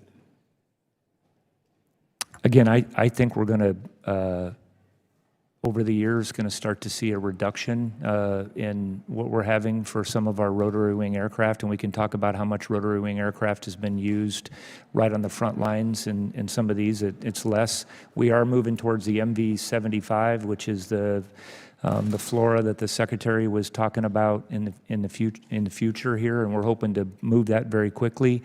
But I think that there are other missions, autonomous systems, that can do that. And again, we had to make a decision. We did not. We were overstructured on that particular aviation. Well, I'd like you guys to take a harder look at this, and let me tell you why. Because Conroe, Texas is just right outside of Houston.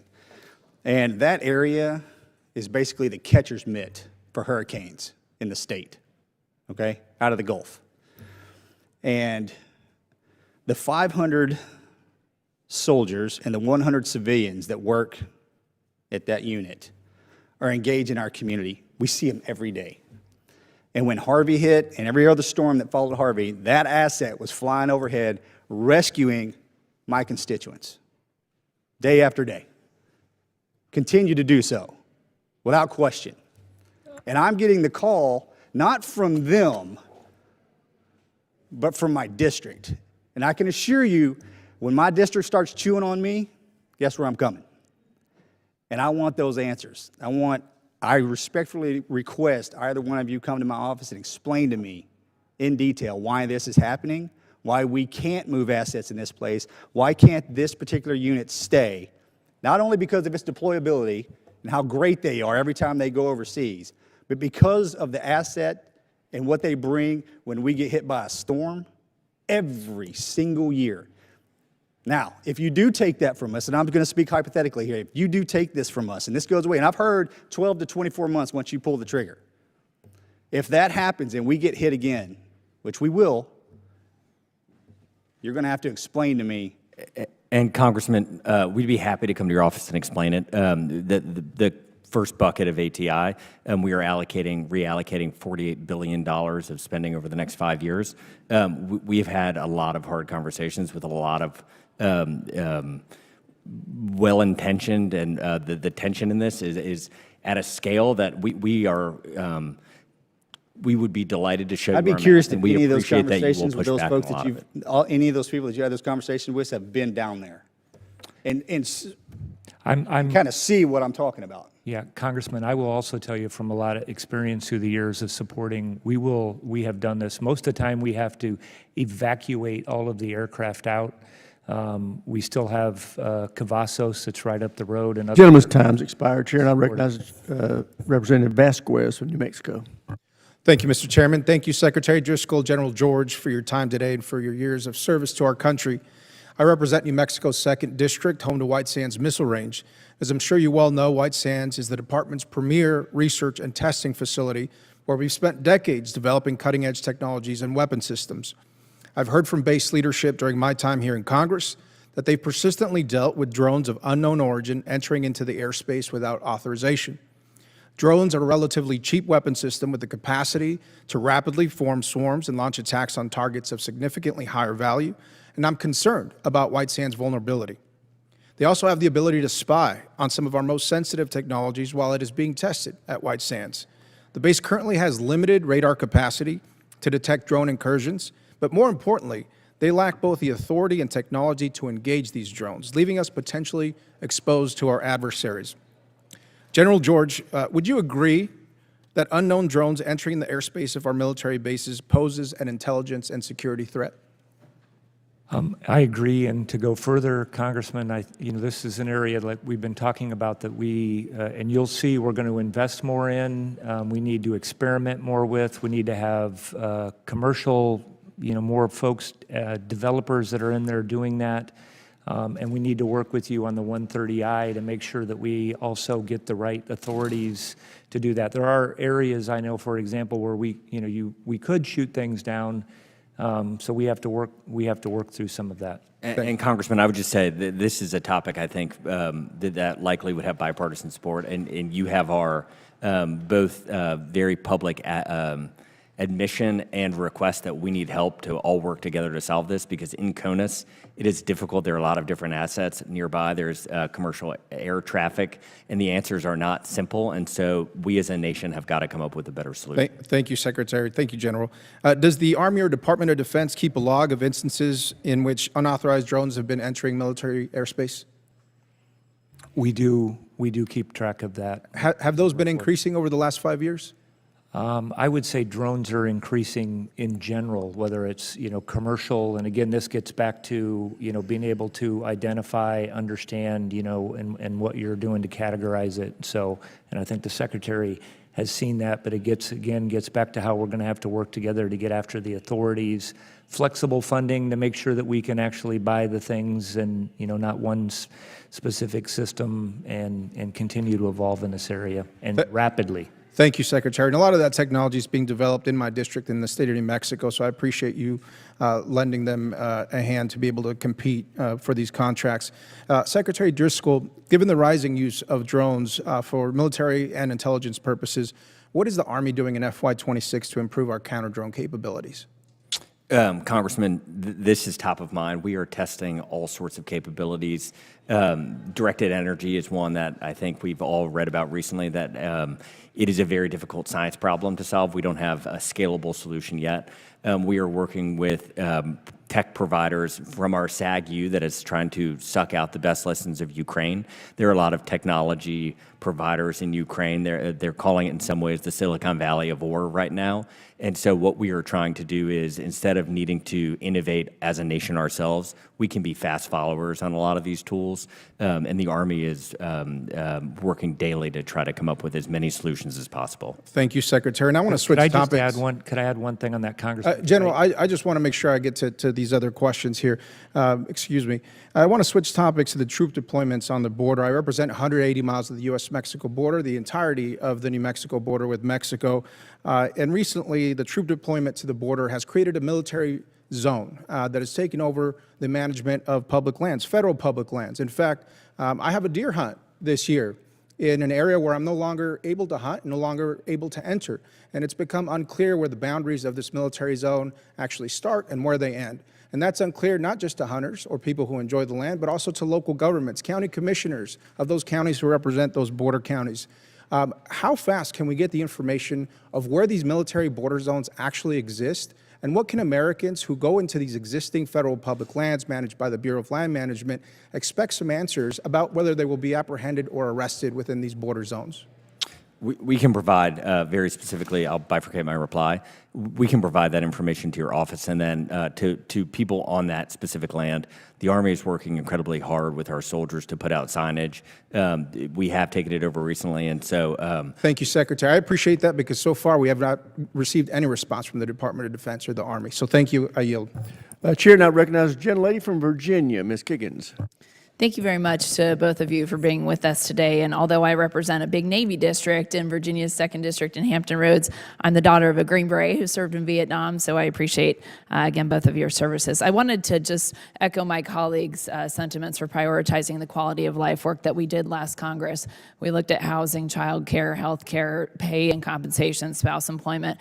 These are really important issues, and we hear it time and time again across the service branches. So thank you for continuing to prioritize that. I echo their sentiments just about, I know there's a lot of needs, and the budget is confined. So just make sure you don't forget about quality of life. Along those same lines, we talked a little bit about power grids, and I know Congresswoman Stefanik mentioned Fort Drum. And we have similar challenges at Naval Station Norfolk and Naval Air Station Oceana, again in my district. And we have a offshore wind project that is actually giving the air station a $500 million power grid upgrade, which I appreciate. It's a little bit of a creative way to do that. But there's also talk about small modular reactors, which you all mentioned, and then just adopting. Right now, we're having to adopt the local power grid. Which do you prefer? Which would work out better for the Army? And then what are some of the barriers to implementing that power source? Are you talking between SMRs, or is it better just to adopt the local power I grid? think it depends, again, and the Army has been designated the executive agent for these, and one thing that I think everybody realizes, Secretary mentioned this earlier, power requirements are going to go up. What we're also very focused on is resiliency of our installations, and as we refer to them as power projection platforms, making sure that we have resilient energy And so that's what we're focused on. So, I mean, we're looking forward to this initiative. I think that's one of the things that we have talked about that we need to continually improve with. And Congresswoman, I would say the way we're thinking about these is we would prefer in no instance to have an either or. To create this resiliency against threats we don't know. We think that the right solution is a lot of solutions, and that as we learn and as we go about this and as we go into a conflict someday, we may want to scale up one or another solution. And so specifically to that, I think it's both. I agree. We have an all-the-above energy approach in Virginia, which I think is worth utilizing everywhere. I want to talk a little bit about recruitment retention. Congratulations on meeting your recruitment goals. This is great. We're still working on the Navy side. I heard you talk about Genesis and the waiver program, and I think Secretary Driscoll, you called it inadequate. And we have challenges in our own district. It frustrates the heck out of me when I hear from young people who want to serve, especially in the DoD medical board process. There's a lot of room for improvement. I was just at Virginia Military Institute a couple weeks ago. My son graduated, but looking at these young people that want to serve, especially in the Army, that school produces a lot of Army officers. I want these kids to be able to serve. So I get really frustrated with some of the pediatric diagnosis, some of the nuances of this waiver process. So you mentioned, Secretary Driscoll, again, that it was inadequate. Can you just speak to me about what changes you are looking at in this waiver process? The Genesis program in and of itself is a classic example, I think, of the Army building a solution or being part of a solution that is siloed and ineffective and inefficient. And it's probably going to be a better solution to go out and grab a tool that is used in areas in the commercial sector. So looking at something like Salesforce, our recruiting team has started to onboard to Salesforce as its CRM and seen incredible results with that. In a perfect world, we would replace something like Genesis with something like Salesforce, where we could toggle the amount of information we are seeing and weight the different outcomes with a generative AI model, being able to say, hey, is this a kid who got an inhaler when they were 12 and 2 months and never used it versus somebody who when they were 17 and a half actively was using an inhaler? Can we take coaches' letters of recommendations and apply it before we output that they even need a waiver? And so what we are trying to do is essentially apply logic, because we hate those outcomes too. Thank you. Can I mention one thing on the, we're looking longitudinally as well. I mean, I think, again, the population is changing a little bit more as far as, numbers with ADHD or, different issues. So we are studying that as well, with, how long do soldiers, what do we get for retention, what kind of things. We have pushed the waiver authorities down, further, so because a lot of the frustration, and I enlisted, if I would have had to wait, 2, 3, 4 months, I probably would have chosen to do something else. So that's the biggest thing that we are trying to do, and I do think that we can get better in our software. Gentlelady's time's expired. Chair, and I recognize the Thank you. gentlelady from Hawaii, Ms. Takuda. Thank you, Mr. Chair. As you both know, the Hawaii Board of Land and Natural Resources just rejected the Army's EIS for the Pohakuloa training area in my district. And in the coming weeks, the EIS for Army training areas on Oahu will come before the board for decision. Given ATI restructuring efforts, does that change the Army's intended footprint needed in Hawaii, perhaps doing less with more of an emphasis on things like advanced manufacturing, 3D printing, additive manufacturing, all in which were contained in Secretary Hegseth's memo, which prioritize this and are in line, quite frankly, with the work that we are starting to do at Schofield right now?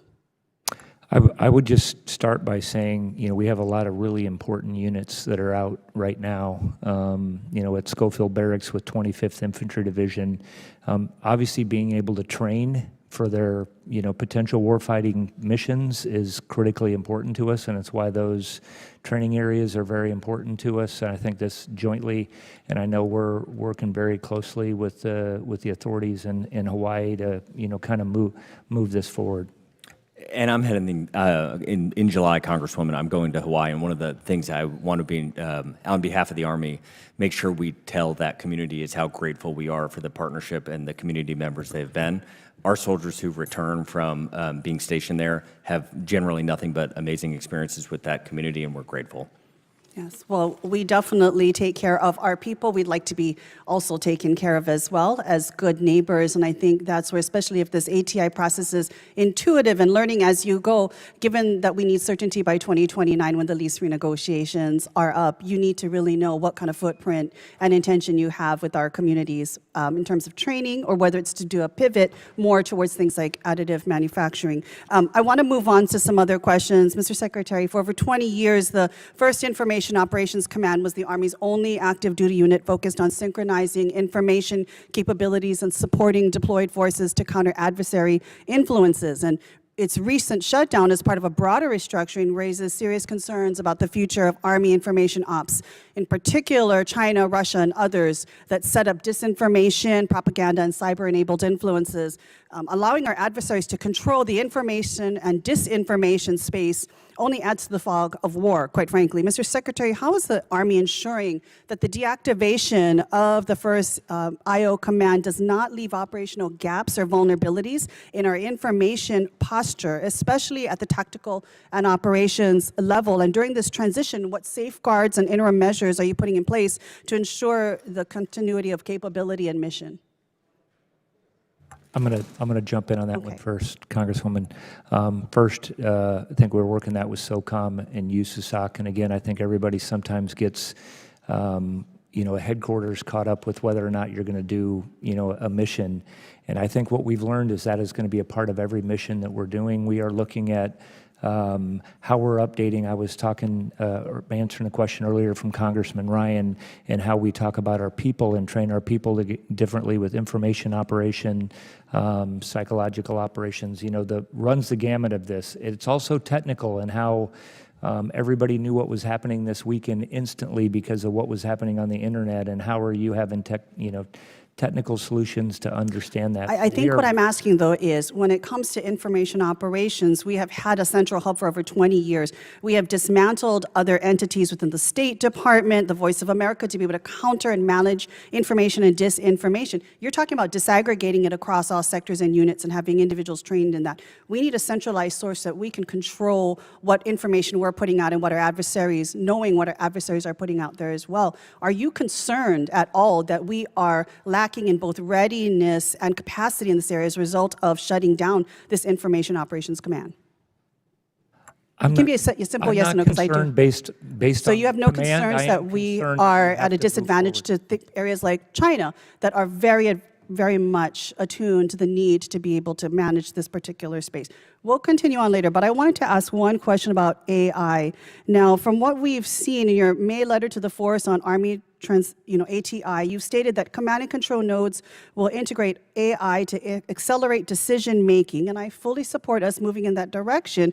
But when we've looked at other sectors and how AI is distributed, we need to make sure there's clear ethical boundaries and oversight, personnel, or there will be serious risk. My question is, can you clarify your vision for AI integration into command and control, what it looks like in practice? Are you talking about AI in an advisory capacity or initiating and executing actions autonomously? How do we ensure... time's expired. Here, and I'll Thank you. I will submit questions for the record, Mr. Chair. McGuire.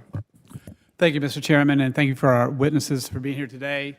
We wouldn't have a country without our military, so really appreciate the service. In the 250-year Army parade, I totally agree. We live in an incredible country. Our U.S. Army has an incredible history, and that must be told. And I think, well, I appreciate what you said about meeting the recruiting goals 4 months early and before the busier, more productive months. That's incredible. I know it's all about teamwork. We've got to make sure that our folks can, if God willing, be able to come home and survive a fight if they get in a fight. But I believe in peace through strength. And if we have peace through strength, we probably won't have to go to war. There's a lot of threats at home and abroad. And some people say the enemy's at the gate. And in some ways, the enemy is in the gate. And I'd like to make sure, I think we all would, that what happened in Russia with their bombers doesn't happen in the United States. There should be, we talk about drones. We saw what happened at Langley Air Force Base. Even in my district, we have a nuclear power plant, North Anna. The sheriff says, hey, there are drones over our plant, and we're not sure what we can do. There was an advisory put out by DOJ in 2020, and I think that caused a lot of confusion with Department of Defense and SLTT.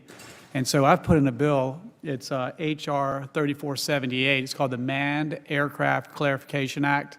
And basically that advisory made generals and other government folks think that a drone was the same thing as a a 747 jumbo jet with passengers is the same thing as a remote control airplane, which they are not. So I would ask you guys to look at that DOJ advisory back in 2020. It needs to be rewritten, updated.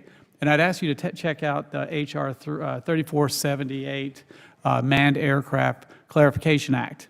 There should be zero restrictions on the ability of government to protect their property and critical infrastructure against drones. Every obstacle creates opportunity for adversaries to do what we saw in Russia earlier this week. So please check that out. Ukraine has a goal of building 4.5 million drones this year. And I read a report. It said the Army Materials Command demonstrated the ability to produce 10 Group 1 drones per week for training exercises using 3D printing. And AMC's acting commander, Lieutenant General Christopher Mohan, recently stated that they could potentially use advanced manufacturing techniques to expand to 10,000 drones per month. You see, that's a far cry from what they're doing in Ukraine. What's stopping the U.S. Army from replicating this success across all our material? Is it technology challenge, training, or funding? I'll start with Secretary Driscoll. I think the shortest answer would be all of it, all of the above. We as a defense industrial base have decayed and lost our ability to rapidly procure new technology and scale it to the warfighter. We are very optimistic that these tools and solutions are able to be made and mimicked by American industry to copy exactly what is occurring in Ukraine. We are optimistic that with the bipartisan support of this committee, we are able to get the funding to do this quickly. There are tools, and General George and I have visited a number of companies, small and medium size, that we think this renaissance of the industrial base that is hopefully unlocked from Army Transformation Initiative will allow us to put into place the things that would be required to scale to something like keeping up with Russia's 1 million drones or Ukraine's 4 million, but we're not there today. And I apologize, but I have limited time, so there's one more question I'd like to ask. And I appreciate your answer, Mr. Secretary, to my colleagues Joe Wilson and Elise Stefanik on the importance of small modular reactors for the Army. But I'd like to ask about some more details on Executive Order 14299, deploy advanced nuclear reactor technologies for national security. So, Mr. Secretary, you mentioned the issue of contested logistics and supply chains. Where do you see microreactors in this context? And by the way, in my district, we have BWXT, and I think they're going to be the first microreactor that's operational in the world. I think microreactors can be an incredible asset as we solve against the future energy needs of the United States Army, both in CONUS, OCONUS, and peacetime and wartime, and we are excited to lead that effort. And this is a question for either one of you, if you wouldn't mind, is do you have any idea which services or combatant commands will be receiving these capabilities first, or a time frame for a rollout? I mean, I don't. We can come back to you, Congressman. I think, you know, a lot of this gets to the technology and how big these systems are. You know, how mobile are they? And are they going to be on our bases? Are they going to be on our installation? I think that's going to change over time, and we're going to be working with everybody in the department to make sure that we're advancing that effort. I yield back. Thank you. Gentleman yields back. Chair now recognizes Representative Cisneros from California. Thank you, Mr. Chairman, and thank you, Secretary Driscoll and General George, for being here today. I really appreciate your time. Secretary Driscoll, you know, diverting $1 billion away from barracks, like sort of like a $30-40 million parade. You're being forced to make 8% cuts for projects, for pet projects that the Secretary and the President wants. And this is all happening while we're under a CR. I'm kind of getting the impression that is the Army just flush with cash and got extra money to spend that it can give away? You know, are we giving you too much? And, you know, really, how is this? I know it's kind of been answered already a little bit, but just to go more into depth, like, you know, our service members, how is this affecting the quality of life of our service members if we're moving this money away from the barracks? Congressman, just to go on record, you are not giving us too much money. Well, you're giving it away, so. We are, as stated earlier to your colleagues, we are incredibly honored, and we take very seriously the duty that we have to the American taxpayer to use those dollars efficiently and effectively for the American soldier. For the celebration of our 250th anniversary, The planning has been going on for years. The Army believes that this will empower an entire new generation of America's youth to catch the spirit to serve their nation, and we are incredibly honored to be able to tell that story. General George and I have reflected how lucky we are to be in these roles in this moment in time, and to tell the story of an institution that has impacted our country so greatly since its founding. You don't think that money could be better well spent on some type of recruiting campaign that would work over a period of time rather than a one-day event that's just going to take place and then it's done? Yeah, this parade, I believe, will be seen by Americans across the country, and I very sincerely, and we can look at the recruiting numbers, I would hypothesize, and I will come back and justify whether I was right or wrong, that we will see an incredible filling of our pipeline of young Americans who want to join. Well, one thing that I know for sure, right, the thing that does affect recruiting is an investment in actual recruiting. But I think with these 8% cuts that we're seeing, I'm pretty sure there's going to be a big chunk that's going to come out of recruiting, and that is probably going to hurt numbers over time. But General George, you know, the Secretary Hegseth has made some comments about wanting to reduce the number of general officers by 20%, 3-star, 4-star officers by 20%. The Department of Defense just went through an exercise of this not that long ago, where a number of officers, senior officers, had to be cut. You were part of those discussions. I heard those discussions about where they were coming and fighting. So where are you planning to make these cuts for these 3- and 4-star senior officers? So, Congressman, we've actually been making some cuts in general officer billets. I would generally agree that, again, we are overstructured on headquarters, and, you know, we're trying to move people down into our formations, and so I think we're doing that, and we had already made some of those as part of Army Transformation Initiative. We're going to make some additional cuts. I think it's going to make us better. Oftentimes, additional headquarters slows down processes and adds bureaucracy that is actually not going to help us. I also think that we have updated business systems. I call them readiness systems, that we can actually, you know, do things much more efficiently. I look at a smart board in my office, for example, rather than calling down to somebody else. So I do think that we can reduce those numbers. That is part of our plan in what we're doing, and I think it's going to make us more efficient. Well, I would love to see that sheet and what you think and where you think you can cut, because from my experience and what we heard in the conversations there were a lot of arguments and fights about, we need to keep this billet, we can't let this one go, and I'm suspecting that the Army is going to try and fight for its billets, but if you are ready to kind of give those up, I guess you can give I them think up. the key is, Congressman, is that you know, what we've been focused on too is outside, moving people out of our headquarters. I mean, I've been out in a couple of places and we have like a combat division, and we are not filled with their GOs because they're doing other things, you know, that are back on whatever staff they're in at whatever higher headquarter. So we need experienced combat leaders in our combat formations. That's exactly what we're focused on with this, and how do we right size to make sure that we're doing that. No, I do not disagree with that at all. I think they need to be in your formations, right? But Gentleman's time's expired. Chair now recognizes Dr. Jackson of Texas. Thank you, Mr. Chairman. I'd also like to thank our guests for being here today and updating our committee. Since the beginning of the year, the United States Army has had tremendous success by refocusing the force on the needs of the warfighter, attacking inefficiency, and elevating war-winning capabilities. The American people have recognized this, and this focus on readiness and lethality, in response, they are raising their hands to serve. In the first quarter, as mentioned, the Army is killing it on their recruitment and their retention, and you guys are doing a great job. I want to thank you and Secretary Hegseth and General, everybody else on their efforts on this. Across the services, we're doing a really good job on recruiting and retention, and that is a big change. I personally want to say thank goodness we're not wasting money like we did over the last 4 years, letting DEI and the Biden's woke agenda drive our recruiting efforts. That was an absolute waste of time. We are past that now. To deter and, if necessary, win against our adversaries whenever, however, and wherever they threaten American interests, it is paramount that we provide essential funding for Army programs and capabilities. Special Operations Forces continue to provide critical capabilities in countering violent extremist organizations globally.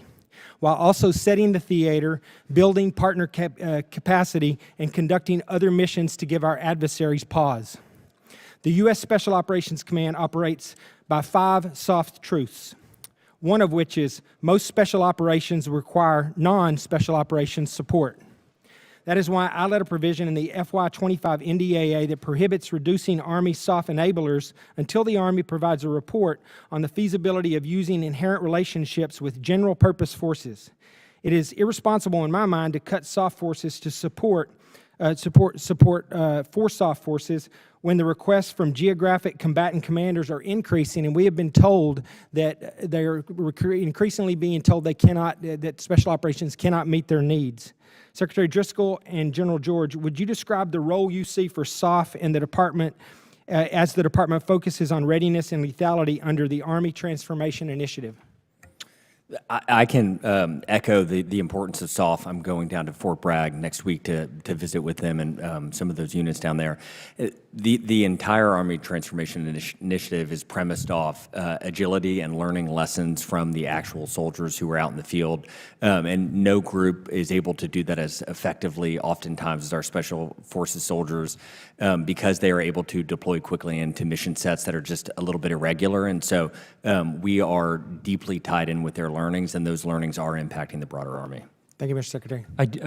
Only thing I would add, and I would agree on the importance, and they're part of our Transforming and Contact initiatives. They're down at our CTCs, they're in our exercises, and I've deployed alongside those formations, for the better part of 20 years. And every time I did, we had actually enablers that were helping them. So, I think, again, this is not, moving things. This is about sizing our formation to make sure that we have the right capabilities for our joint force. And that's exactly, kind of what we're doing. There's no specific plans to go into that, again, right now. But I think, we have to continue to evolve, and we'll continue to work with U.S. Army Special Operations Command as we move forward. Yes, sir. Thank you, General. And I've spent not near as much time in the operating theater as you have, obviously, on the operational side of the house. I respect your opinion on all of this, but I will say I've spent a lot of time with the special operations units, and in particular with the Tier 1 units. I think that the enablers that they have are special in the sense that they require lots and lots of additional training once they're assigned to those units, and I just don't think they're interchangeable with enablers that may be in other components of the force. But I hope that you guys will take that in consideration, take care of our special operators. They're on the tip of the spear. They're doing a unique job that no one else can or will do. Real quickly, I'm just going to ask one more question. I'm pleased to hear about the Army Transformation Initiative and the efforts to expedite future long-range assault aircraft. Secretary Driscoll and General George, could you describe what steps you're taking in the department to expedite this urgently needed platform with the newly designated MV-75 from the FLRAA program to fill this key gap that's referred to as the air-ground littoral? What are we doing to make sure that we can accelerate this and the fielding of the weapon systems associated with it? I think it's critically important to the fight in the future. I think this is a place we as an Army can grow very quickly and take into account some of the lessons learned from being a wartime body, where I think what allowed us to manufacture and scale so quickly in World War I and II is we had soldiers on the manufacturing floor, and today what we're trying to do is work with those manufacturers, have them send us lists of where the federal bureaucracy is getting in their way. If they can't find a resource they need, we have said we will do it, and then very importantly, we are going to try to... Gentlemen's Thank you, time General George. I'll expired. take yours offline. I'm out of time. Thank you. Chair now recognizes Mr. Sorensen of Illinois. Thank you, Chairman and Ranking Member, and soldiers on the manufacturing floor. You know what I'm going to talk about. I want to talk about manufacturing and how important this is to the Rock Island Arsenal and its storied history. Good morning. Welcome to Secretary Driscoll and General George. Like many of my colleagues, I am frustrated by how the Army has decided to roll out this Army Transformation Initiative. It doesn't matter which side of the aisle that we're on here. We all want to make sure that the Army is lethal. It is ready to meet the challenges of today and tomorrow. However, you chose to give us a plan with few details, with no budgeting, and a failure to answer a lot of our questions. And now we're hearing about how this plan will be implemented from my own constituents, not from leadership. The Army and Congress have always had a better relationship than that. As you both know, I represent the largest government-owned and operated arsenal. And today, we need the same commitment from you as Congress got from Abraham Lincoln, that the Rock Island Arsenal will be fully funded to make the Army all it can be. Rock Island is proud to be home of the Army Sustainment Command and Joint Munitions Command. Both commands provide vital but different support to the soldier. However, this Army Transformation Initiative calls for the integration of these two, putting Joint Munitions Command and Army Sustainment Command together. Joint Munitions Command has been essential in overseeing Ukraine's defense of their sovereign ground. We need to make sure it remains at the ready for the next fight. But now hundreds of jobs are on the line at Rock Island, and for what? We can't afford for expertise to be lost, right at the spot where we have always bolstered our munition production. JMC is already a lean machine with the smallest number of employees in Army Materiel Command while overseeing 18 sites. Secretary Driscoll, you spoke in your opening statements today that the Army has been slow to innovate. Please explain how merging these two essential missions at Rock Island will help the expertise within the Army, but also help us scale up munitions productions before 2027, as well as our growing organic industrial base. We as a nation are incapable currently with all of the bureaucracy and regulation and overregulation and calcification of our just kind of rational decision-making bodies at creating the munitions that we need.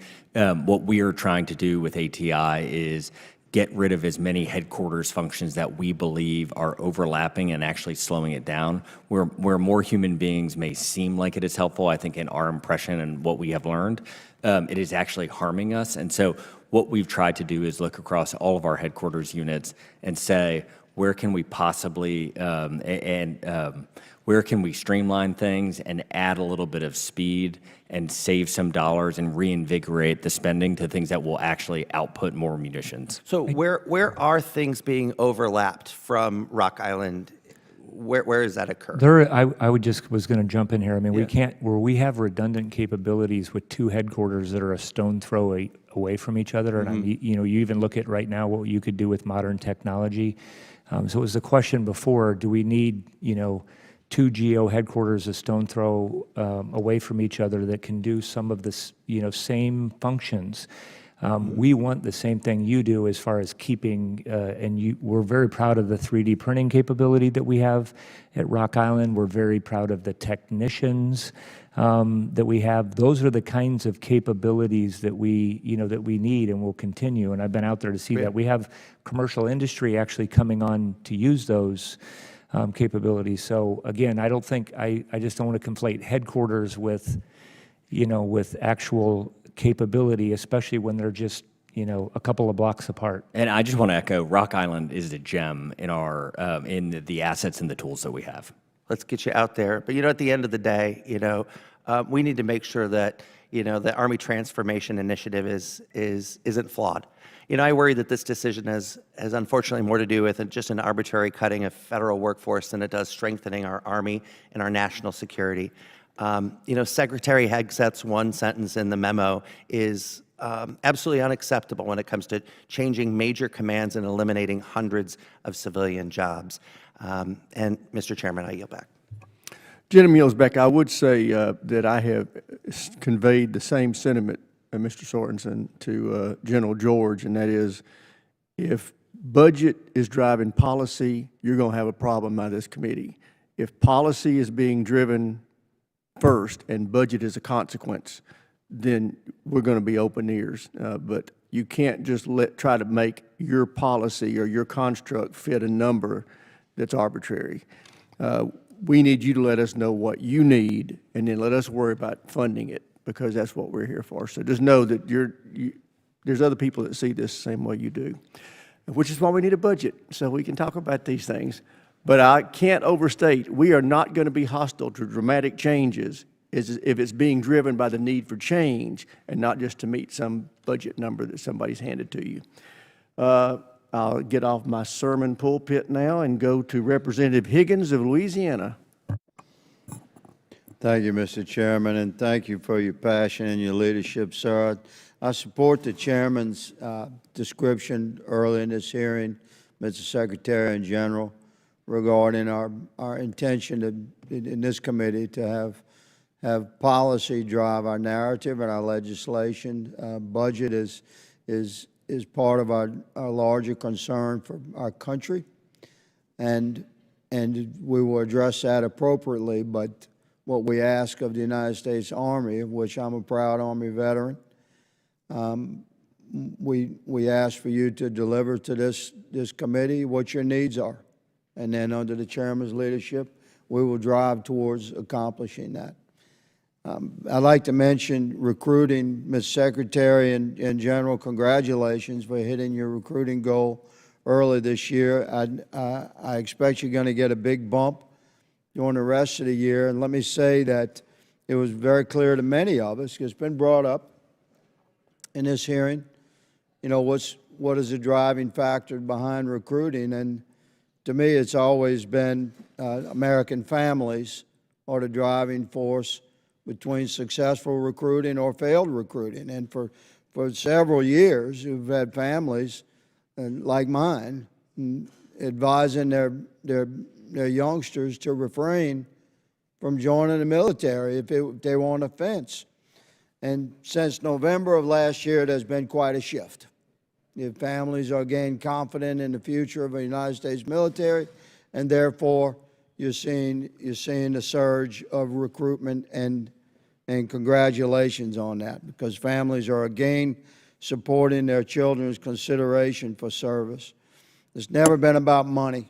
It's always been about, what are the principles reflected in the United States Army and the United States Navy and the Air Force, Marine Corps. Do those principles reflect the core values and principles of traditional American families? And if that alignment is solid, then your recruitment will be productive. So thank you for that. General and Secretary, you each mentioned the expanded capability of buying capability, your quote, General, versus being restricted by, quote, specific programs.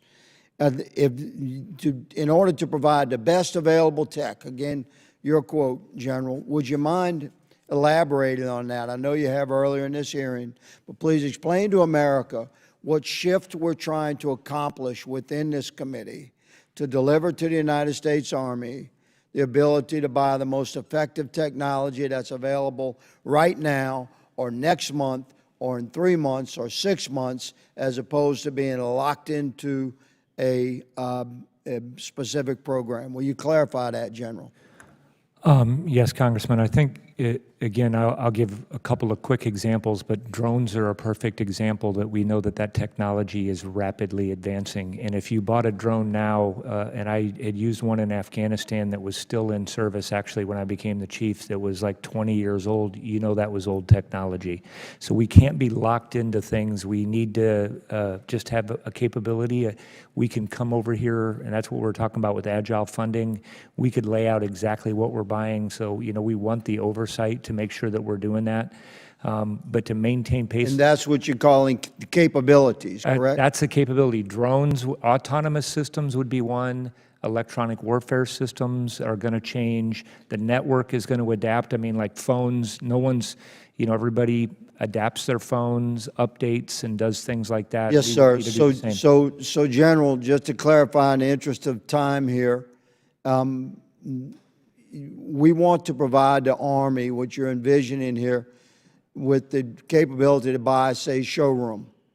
Like if a company produces a new model that fits your capabilities that Congress has authorized and funded, you want the freedom to be able to go to the next showroom over and purchase that model versus the last one you bought. Is that correct? I think we also need to be responsible enough to that when we build things, we build them modular. So the larger systems, we know active protection is going to change. We know the network is going to change, that you could maybe make modifications on those systems as well. So we're not building one integrated system that takes 5 or 6 years to come to fruition. that we know is going to have to change. So we have to change, too, how we're doing business. Gentleman's time's expired. Understood. Thank you, Mr. Chairman. Chair now recognizes a gentlelady from Maryland, Ms. Thank you. Elfreth. Thank you, Mr. Chair. Thank you, gentlemen. And General, thank you again for your hospitality and candor when this committee visited in Austin. I echo the congratulations from this committee on recruitment numbers. And certainly it is years of thoughtful and strategic planning in the making led by your team, General. So we greatly appreciate that. I agree with and I'm relieved to hear that you say our most critical asset in the U.S. Army is our personnel. So before I start questions, I do want to just echo my colleague, Congresswoman Houlihan's concerns about some of the statements that Secretary Hegseth has made as it relates to rolling back the opportunities for fully qualified women who meet every fitness standard to serve in certain roles in the U.S. Army. Now, obviously, Secretary Hegseth will answer for himself when he's in front of this committee next week, but unfortunately, I didn't hear a commitment from either of you. Mr. Secretary, I heard that you hope for these opportunities to remain for your daughter and for others, but I don't want to presume to tell you your responsibilities, but I would hope advocating for personnel, for their hopes, their commitments, their abilities in back rooms where these conversations are being had is a responsibility that you both take to heart. So I sincerely hope that commitment is forthcoming.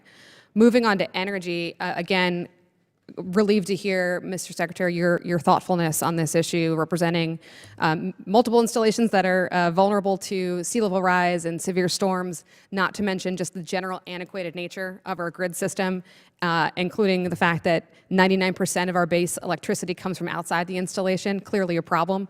You talked about SMRs, but can you speak a little bit to your planning for other pieces of this puzzle? It's not just SMRs, obviously. It's also storage.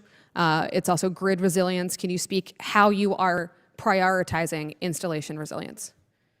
So we don't talk about this as often, but what we think and what we believe and one of our core hypotheses to transformation is to go get the best of the civilian sector and have the Army be the ingestion point of that on behalf of the Pentagon, and we've talked to the leadership up and down on that. So what we just did earlier this week is we're trying to get some of the minds at some of our best funded VC and PE-backed companies to give us insight into what they're working on today to try to figure out how do we actually just take some of their prototypes and get them on our bases so we can learn if it can work.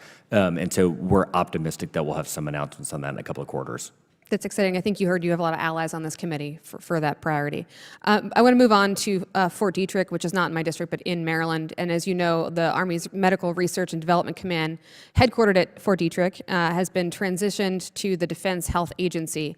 MRDC, when it was under Army control, was a world-class life cycle incubator for research, development, and acquisition, not just for warfighters, but for world health generally, on the cutting edge of Ebola and COVID-19 outbreaks and responses. However, the DHA contracting authority is now managing that medical R&D, which is different from what they've been used to their capabilities in the past. So, Mr. Secretary, I'm curious, how are you working with DHA so that we don't lose all of that research, all of the thought leaders that live at Fort Detrick? How are we going to continue to move this ball forward? Just personally, my wife is a physician and a public health physician, no less. And this is a topic that is incredibly important in the Army. We believe we can continue to be a leader and innovator here. We are working with that agency. It is complicated that it has been merged, and we are working through some of the issues that come when you merge across a lot of different services. But it's important, and we're happy to follow up with more details if helpful. I appreciate that. It's not just the merger as well. There's some critical infrastructure challenges, including a new incinerator that's direly needed on that installation. So yes, I would love to follow up with you and your team on that. I also share this committee's concerns about the future of the Army. And Mr. Secretary, I hear you say that you want greater flexibility in addressing emerging threats, and I understand that. At the same time, that complicates our constitutional obligation to conduct oversight over taxpayer dollars and over the Army. So I'm going to let you set your own game or set your own goals here. When you return to this committee this time next year, what measurement of progress should we hold you to? I think that constitutional oversight is incredibly important, completely and utterly supportive of it. I think what I have learned since being here is we went from directionally 12 funding lines 20 or 30 years ago, and we are now narrowly told over 1,400 different funding lines what we can buy. The intent of this is not to allow us to do things with our money that you wouldn't support. It's in, General George mentioned, for you to bucket us into appropriate areas, us to provide the receipts, and when we get too close to the line, you to provide that oversight. I look forward to that. Thank you, Mr. Chair. Gentlelady, time's expired. Chair, now I recognize the gentleman from Texas, Mr. Gooden. Thank you, Mr. Chair. General George, the Army says it's cutting bureaucracy and reinvesting in lethality.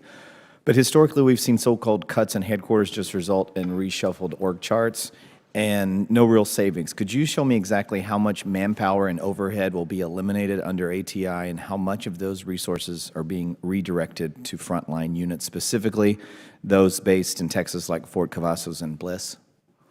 Yeah, we could come over, Congressman, and walk that to you in detail after the budget comes through. And again, what we're trying to do, we have a budget and we are trying to build the very best Army for that. And again, everything that we've looked at that's on that list, we know we can better use that money in different capability, and that's what we're focused on. So, I mean, salaries are money. The things that we have to do, and if we have duplication in effort or we have inefficiencies, we're all about making those adjustments. And Congressman, just to the end strength, the actual soldiers, when we talk about these 1,000 soldiers that are up in headquarters, it's not cutting them from the United States Army. It's cutting them from jobs that they hate, where they are. We the Army, have forced them to push paper back and forth, and we are returning them to do the job that they love, which is what they signed up to do. And so, at least as far as I know, no soldier that is among the group that we have told, hey, we're pushing you from headquarters back out to your units, has been anything other than thrilled. The goal is to grow our combat formations, to put people in combat formations. Good to hear. Thank you. Also, I want to thank you for your support for Gray Eagles for the Army National Guard through the appropriations in FY23 and 25. And it's my understanding that Army Gray Eagles are now currently helping to protect our borders, and that has significantly increased their operational tempo. Patrolling the border seems like a perfect fit for the National Guard to perform, and I wonder if the Army is giving any thought to adding Gray Eagle force structure into all 8 divisions. Not really, Congressman. And again, with Gray Eagle, you take Gray Eagle as it's a great platform, has been a great platform for us. It's very expensive. There's 150 people in a company. It requires an airfield. And I think there's platforms out there right now that are probably 1/10 of the cost, can be operated with 3 or 4 people and can fit in the back of a truck. And so, that's kind of what we're looking at going, that we could have more of those systems, we could have more capability for less money, and they would be updated and moving forward. I think that's where we need to move. And Congressman, for the Gray Eagle in particular, we are grateful as the United States Army for any asset we've been given or the dollars you gave us to go purchase. We want to use it in its most effective way. There are tools, as General George mentioned, that are significantly cheaper and better, that what we are saying is we don't think we should purchase anymore. Thank you. I've got one more question for you. Talking about AI, the Army in particular pays for humans to translate everything, and translation services.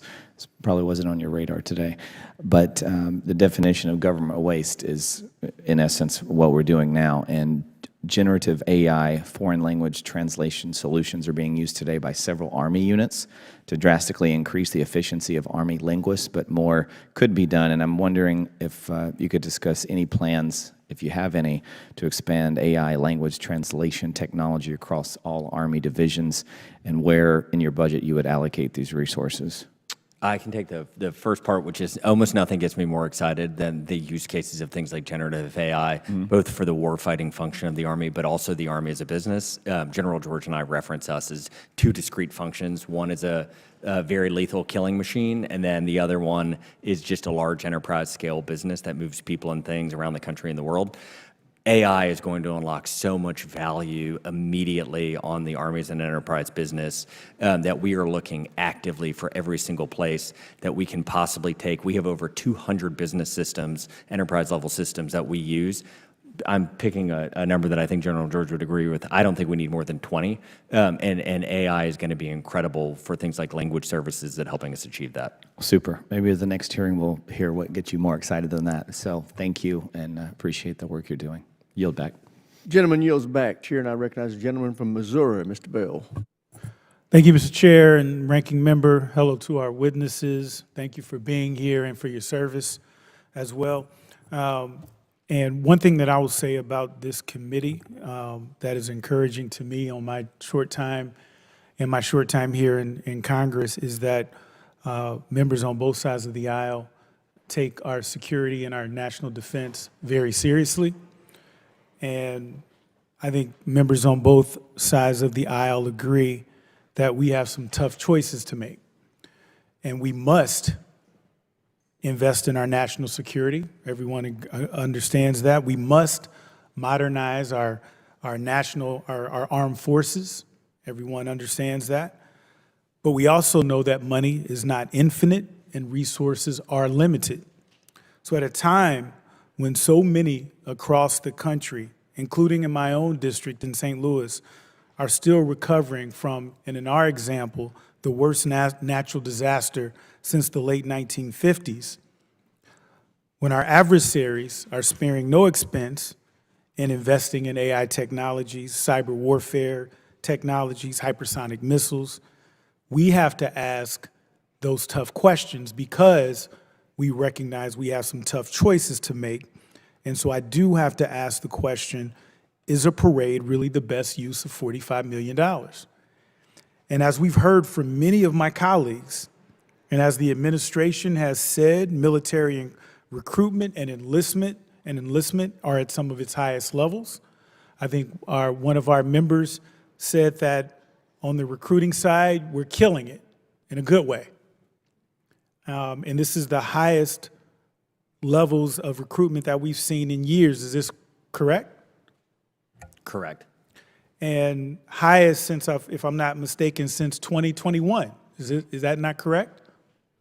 I think it goes back farther than that, but correct, very high. But good, Very correct? good. So, and that's an incredible achievement, and I think on both sides of the aisle, we all appreciate that, especially at a time when we're facing growing threats from our adversaries.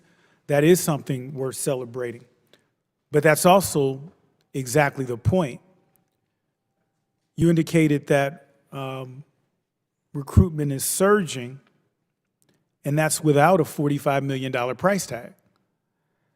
So why are we now planning to spend that money on a parade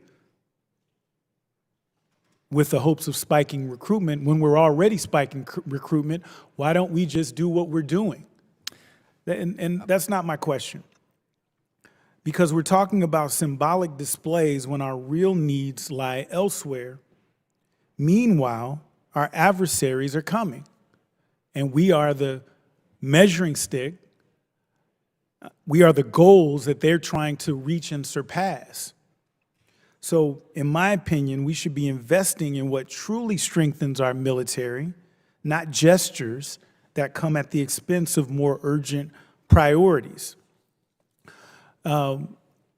Secretary Driscoll, with the Army investing heavily in advanced tech and modernization, how do you ensure that funds are not diverted away from essential soldier support programs such as mental health, family services, and housing, which are critical for long-term retention and morale? I'm sorry. Would you mind repeating the question? Absolutely. I lost a little in there. No, I shouldn't lose my time for that, Mr. Chair. Secretary, with the Army investing heavily in advanced tech and modernization, how do you ensure that funds are not diverted away from essential soldier support programs such as mental health, family services, and housing, which are critical for long-term retention and morale? We totally agree, Congressman. So one of the ways we try to look to see quantitatively if the Army is healthy and with our soldiers is we think of retention as a trailing indicator of success and recruiting as a leading indicator of the success and the healthiness of the Army. We are thrilled to say that on the retention piece, so the soldiers that are currently in the Army getting to see, are we delivering to them the things that they need to care for their families and care for themselves? We hit our annual retention goal 6 months into this year. And so for us, that is we take that as a pretty good indicator that we are delivering on our word to them. And we hope to continue that. Yes, Congressman. Thank you. I think that's my time. I yield back.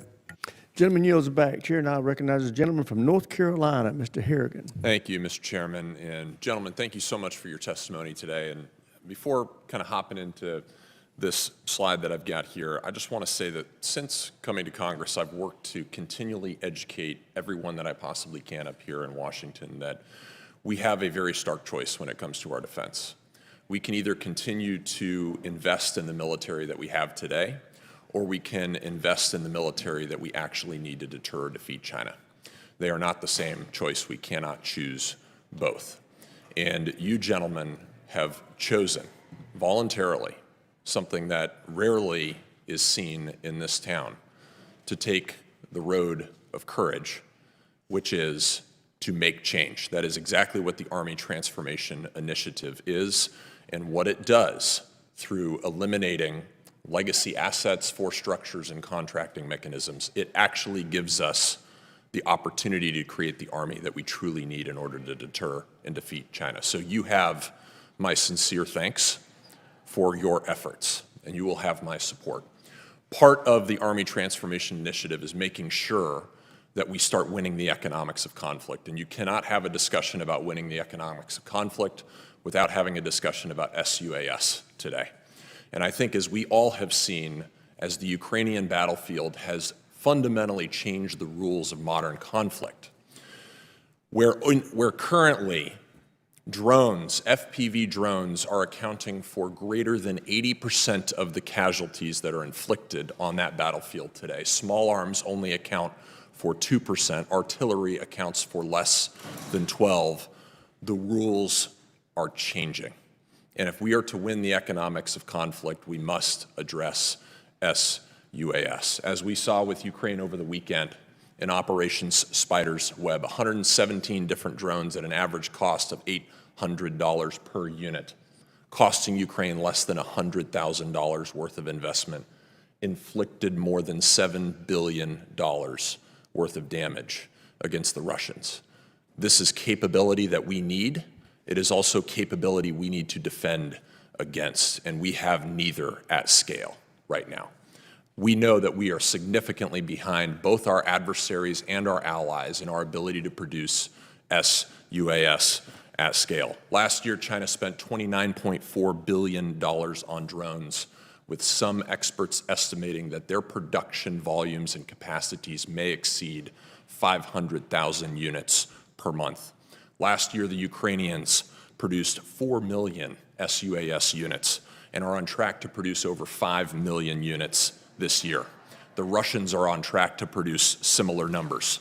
And in our current posture, we in this country, we are only capable of producing 50,000 SUAS per year. So General George, my question for you is, given what we are seeing play out in Ukraine and across the globe, do you think that the United States is currently behind in the attributable SUAS space as well as the counter SUAS space? And if so, how do we close the gap? I agree with everything you said, Congressman. We have to get cost curve is a big part of it, and then we have to be able to produce things at scale. And I think that that's one of the things that we're talking about with our industrial base, that we need to be able to produce brushless motors, controllers, all those things that we know go into that.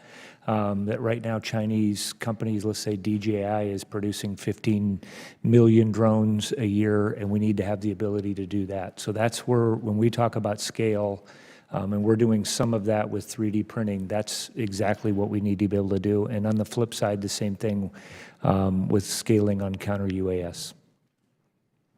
Thank you, General George. And Secretary Driscoll, as you and General George have overhauled Army business processes, how will you deploy AI-driven industrial base analytics and visibility to flag Chinese choke points in our critical materials, restore U.S. forging and casting capacity, and redesign systems for surge-ready sustainment so that our logisticians and warfighters aren't left waiting for parts in the next fight.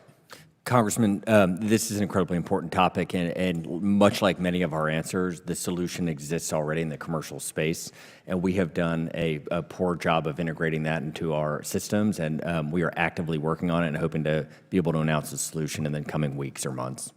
Thank you, gentlemen. Mr. Chairman, I yield back. Gentleman yields back. Chair now recognizes the gentlelady from Washington, Ms. Strickland. Thank you, Chairman Rogers. It is nice to see you, Secretary Driscoll and General George, formerly of First Corps at Joint Base Lewis McChord. So glad to see your role in the Army. So in our testimony today, you've heard a lot about quality of life, and I was appointed to serve on the quality of life panel. And we know that housing has always been a very, very important factor. And I heard one of you say that recruitment is how you actually judge whether we're doing well, but I would also say retention is just as important. We are thrilled in a bipartisan way to see the recruiting numbers go up. That is a multi-year bipartisan effort that started in 2023. And even in August of 2024, we had record numbers of recruiting for Army. So kudos to everyone, and let's see those numbers continue to rise. But I want to talk about the basic allowance for housing. I know that in the reconciliation bill, there is a provision for a one-time infusion of nearly $3 billion into the basic allowance for housing account. But there's no further direction on how that money is going to be allocated. So let's assume this bill becomes law. How does the Army intend to use this money? Are you going to, for example, raise a basic allowance for housing up to 100% and keep it there? Are you going to take it up to 98%? Can you be more specific about how we plan to use this basic allowance for housing? And I'll start with Secretary Driscoll and then General George. And just to your point, Congresswoman, first, the retention, we totally agree. We're thrilled. We told one of your colleagues earlier that we hit our 12-month goal 6 months into this year, which makes us feel good about the state of the Army. And there, to your point, those mechanisms and that experience that those soldiers had began years and years and years ago to make them want to sign back up to enlist. For BAH and for what we do with military construction and for how we provide our soldiers what they deserve, where they deserve to live individually and where they deserve to live with their families. One of the fundamental problems we have, and we desperately need your help, is when we build something on the base, like just inside of our gate, we just did a study, it's 68.5% more expensive than on the other side. And as far as we can tell, the vast majority of those inefficiencies are not from us, they're legislated to us. And so as we think about soldier housing and work together to solve it, we want to work with you to get rid of a lot of those regulations. I appreciate that. Now, can you go to my question about the basic allowance for housing? $3 billion in the reconciliation bill. How do you plan to distribute that money? Are you going to raise it to 100 permanently, to 98% permanently? That's my specific question. I would have to follow up. I don't remember. I know that was the intent, was to fully cover the costs. I don't remember if that was a step. The challenge when I was out at Lewis was, these things happen very quickly as far as that. What happened out there was a very hot housing market and then put, a real strain. So I think we also need to just figure out how we are a little bit more dynamic in our process when prices go up. Obviously, no one minds getting a little bit more in their checkbook. I know I didn't from growing up. Right. The problem is when the costs go down and how you adjust some of those things. But I do think we need to be a little bit more flexible in how we're figuring, some of those things out moving forward so that we're more responsive, which is what was the problem that I experienced up at JBLM. We weren't quick enough with, with our soldiers and getting the money, as the prices were going up. So what do we plan to do with this $3 billion? Is there a plan? It's specifically labeled. I would have to come back to you. It's specifically labeled for housing and BAH. Then that's what we would use it on. That's how it's being. So the basic allowance for housing will go up. Is that specific to Joint Base Lewis McChord or?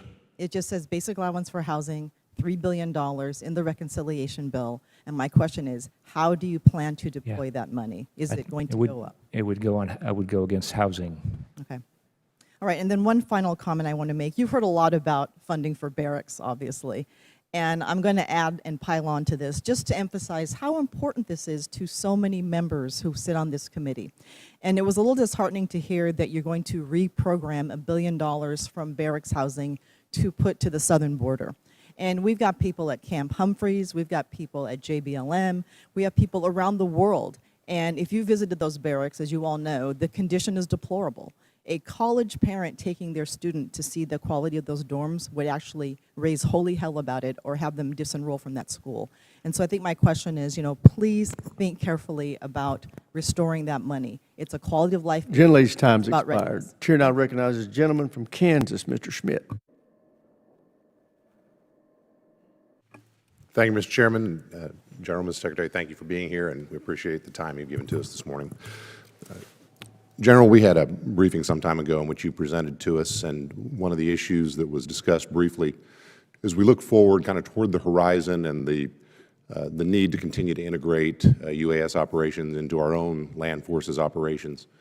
We had some discussion about the importance of identifying maneuver space, operation and training space in the continental U.S. where that can occur.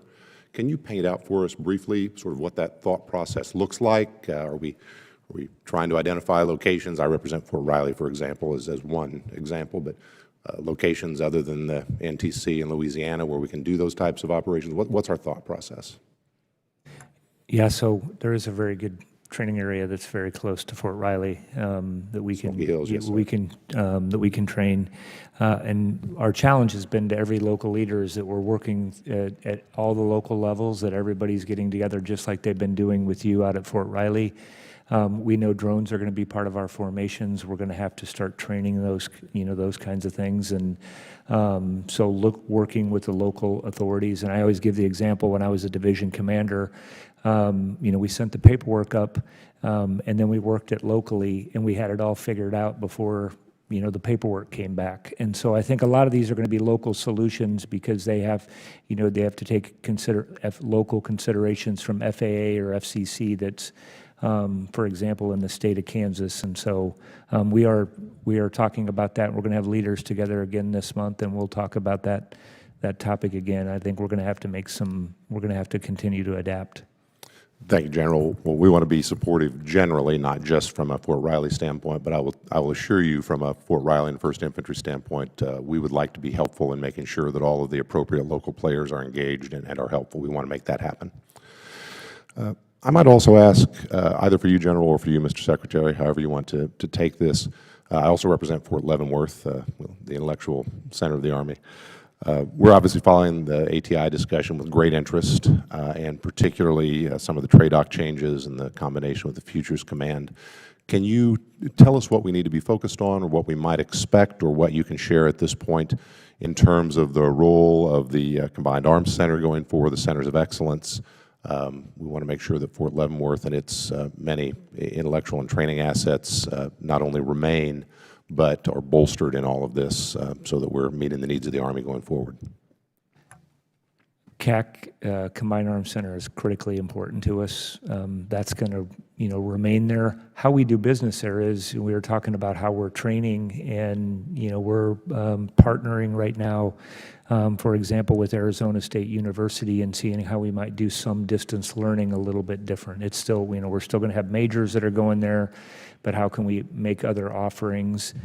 Just like anywhere else, we are looking at, what we can do. Do we have outdated systems that we've been doing? One example is I think we need to update our doctrine much more rapidly in what we're doing. And so part of that's going to be upskilling the people that we have there. Part of that is going to be changing the systems that we have, the business software, the automation, and the things that we have right there, so that skills are going to change. So I think we're just getting started with all of that, and we just had a big conversation on this yesterday. Overall, I don't see the much change at Leavenworth, but there will be puts and takes as we move forward to adapt like any business would do.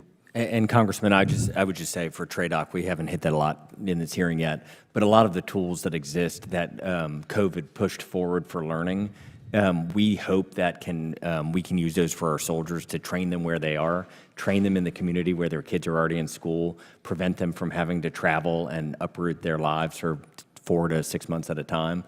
We are incredibly optimistic, like General George was saying, that those tools already exist. We are working with them to pilot programs to see how much military training can be done remotely. Can we use things like Meta's glasses to help train and create a layering with artificial reality that will allow it to achieve much of those goals a lot faster and a lot cheaper for the American taxpayer?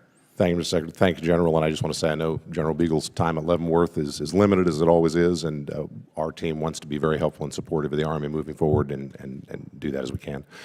I'll yield back. Gentleman yields back. Chair, and I recognize the gentleman from North Carolina, Mr. Davis. Thank you so much, Mr. Chair. General George, thank you so much for your continued service. It's always good to see you. Mr. Secretary, I want to first and foremost, with all of my heart, thank you. To be out there at the Vietnam Memorial Wall, watching that wall together, preparing for the American people to come out for Memorial Day. It meant a lot to see you that day, and it was early in the morning, and we still made it after a long day overnight here. My question is, starting with the Global Trans Park in eastern North Carolina. I know you're familiar with North Carolina, which I proudly represent. North Carolina's 1st Congressional District has tremendous capability in leveraging its multimodal functions to partner with the U.S. Army. Secretary Driscoll, how do you see the value of partnering with entities such as the Global Trans Park in the East and units like the 18th Airborne Corps at Fort Bragg, given the Global Trans Park's unique skill and scope to serve as a mobility platform for the Army's tactical equipment and aircraft?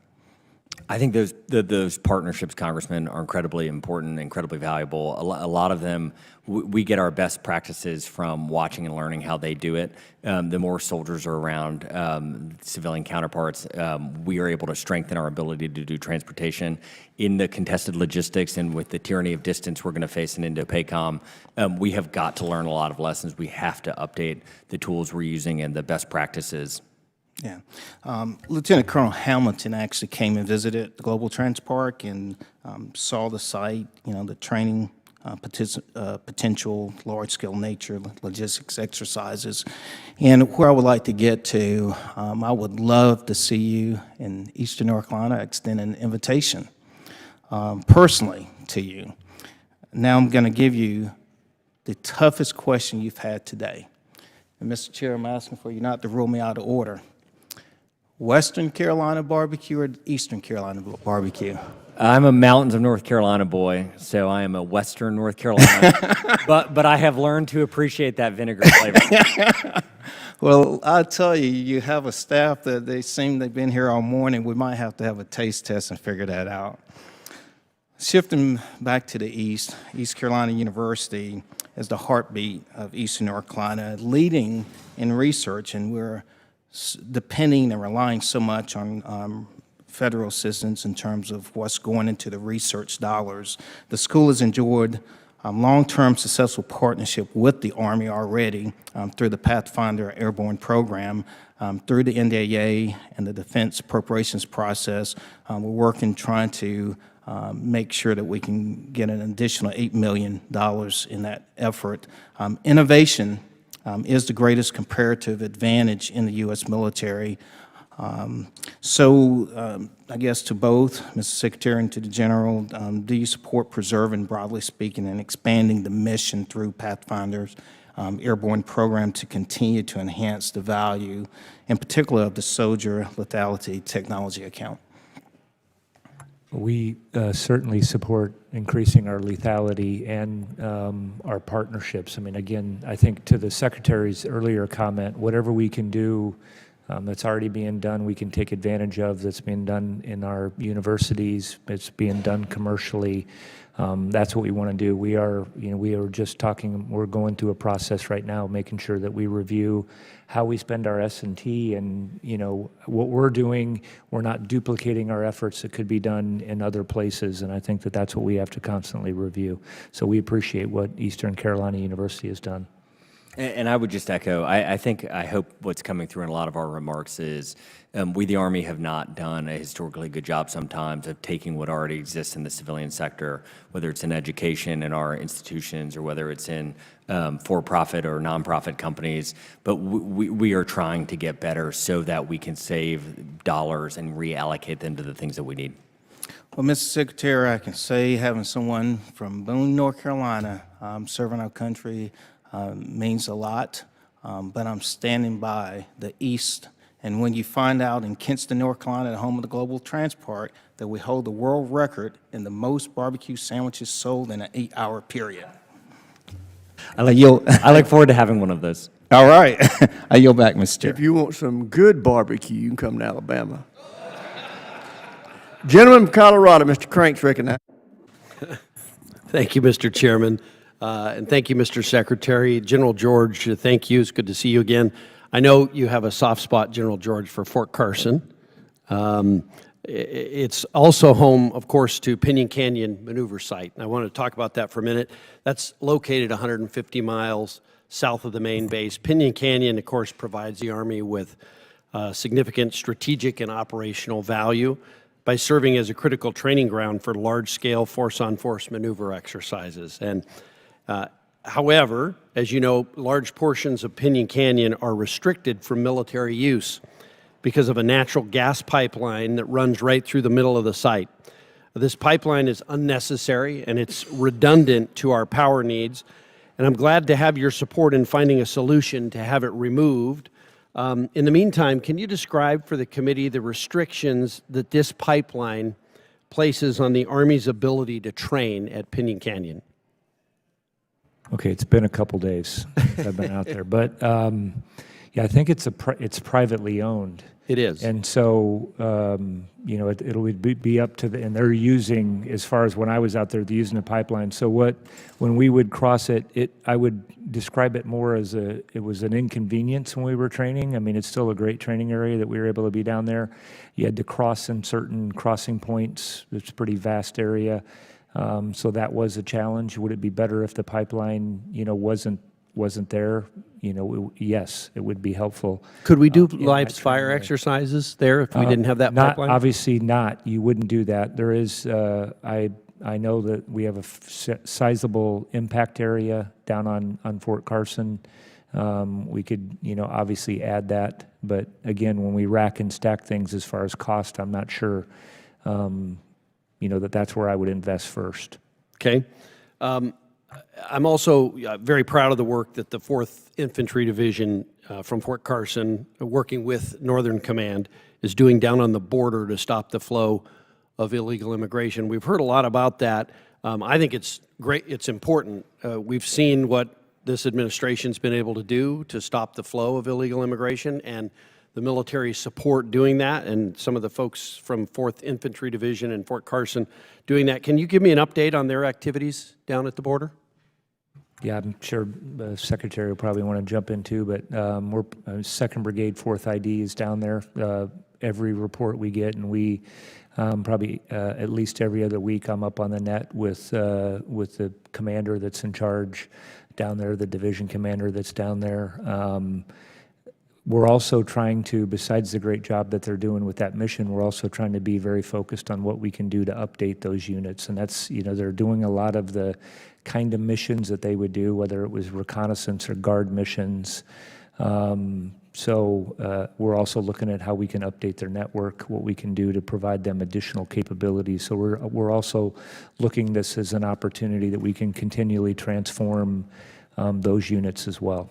And I would just echo, I've been down to the border twice now, one when 10th Mountain took over the mission there. And talking to the law enforcement on the border, my experience from what they have said and what our soldiers have said is the mission is going well. They find it an honor to work with the law enforcement and provide support for them as they do their job. The Customs and Border Patrol have said the assets that the Army has been able to provide have made a big difference, and we're excited that our soldiers are down there and being supported.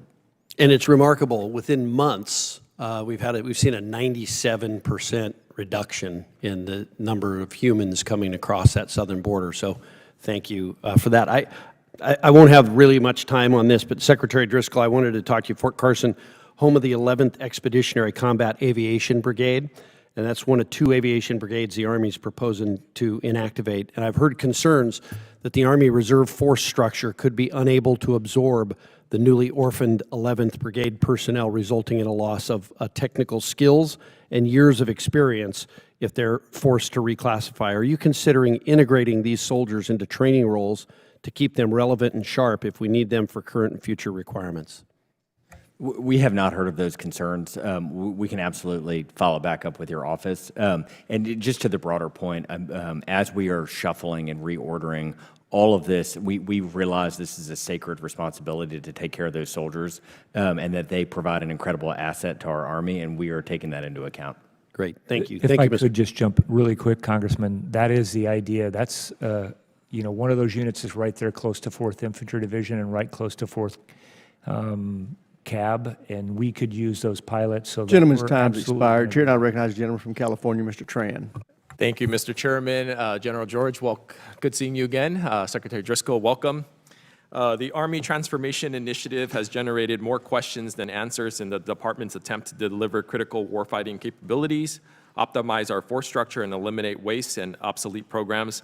In particular, I am concerned with how the ATI positions the Army to better counter a near-peer adversary like the People's Republic of China. China's ability to rapidly field new capabilities can be attributed to its centralized political and military decision-making, state-directed industrial base, incremental fielding of new systems, and their blatant theft of foreign intellectual property, all with little to no public oversight. Secretary Driscoll, what acquisition reforms will help us counter China's ability to rapidly field capabilities compared to our slower system that is bound by checks and balances across the DoD and Congress, reliance on private sector defense contractors, protected IP, and real oversight? Congressman, I wouldn't want it to seem as if we don't want the checks and balances. I think that is an incredibly important part of our system of government, and so I hope that it is not coming across that we don't want the congressional or the constitutionally mandated oversight function of this or any body.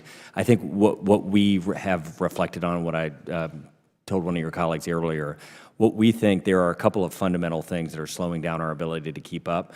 One of them is our own bureaucracy. We have nearly 35, if you define the number of human beings in the United States Army, in our civilian sector, and our soldiers that are helping us buy things, we have like 35,000. It's just too many people. Like they are all, many of them are noble and patriotic people, but we have got to, as an Army, streamline a bit. When we receive our funding and it is so narrowly focused to 1,400 line items, it prevents us from being able to purchase the modern, updated version of a thing. And when you look at something like drones that are needing to be updated in Ukraine nearly every 10 days to 14 days, our way of funding as a country just doesn't fundamentally work. And so what we are asking is to work with all of you to create buckets of funding to drones, and then we would use those dollars to purchase them, show you our receipts, and you would ask the constitutionally mandated questions to make sure we're doing that accurately. That's great, thank you. General, anything to add? I mean, the agile funding is a big piece of it, and we could, in modern technology, we could come over with a database and show you that every day if you want, had the appetite for that. I think we're trying to also change requirements is a big part of what we're doing. And we're trying to describe things, what we need, like we were doing out on the West Coast when we were, bringing industry in, and, they would understand our problems. That's part of what we're doing with Transforming in Contact. We have engineers with our users, with our soldiers that understand the problems we're trying to solve, and we don't have these big 300-page documents. And then I think we have to start looking at everything we buy as being more modular and open system architecture. Again, you go back to the technology that we have in our pocket, and we got to buy a little bit more like that, even for larger systems that we do. But getting away from the programmer record is I think in a lot of these things is very important for us. I appreciate those remarks, gentlemen. Russia's war in Ukraine has also exposed weakness in the U.S. munitions industrial base, providing Ukraine with over 1.5 million 155mm rounds, has pushed the U.S. industrial base to capacity, while China's capacity for peacetime production of artillery shells still outpaces that of the U.S. Secretary Driscoll, can you speak specifically about the investment the Army is making to modernize our munitions industrial base to ensure that we have sufficient stockpiles of munitions and capacity to surge if needed? And how does this compare to China's munitions industrial capacity? I'll answer in reverse order. We are worse. I was down in Camden, Arkansas, at a General Dynamics load, assemble, and pack facility recently, which is trying to help us with 155s. And it was an investment from this committee and your colleagues that I think helped with that. And even that is insufficient. We are not where we need to be. Do you know how long it would take us to get to that point where we can be sufficient? Under our current funding and our current constraints, I would guess it would be 20 years or more. Jesus. Great.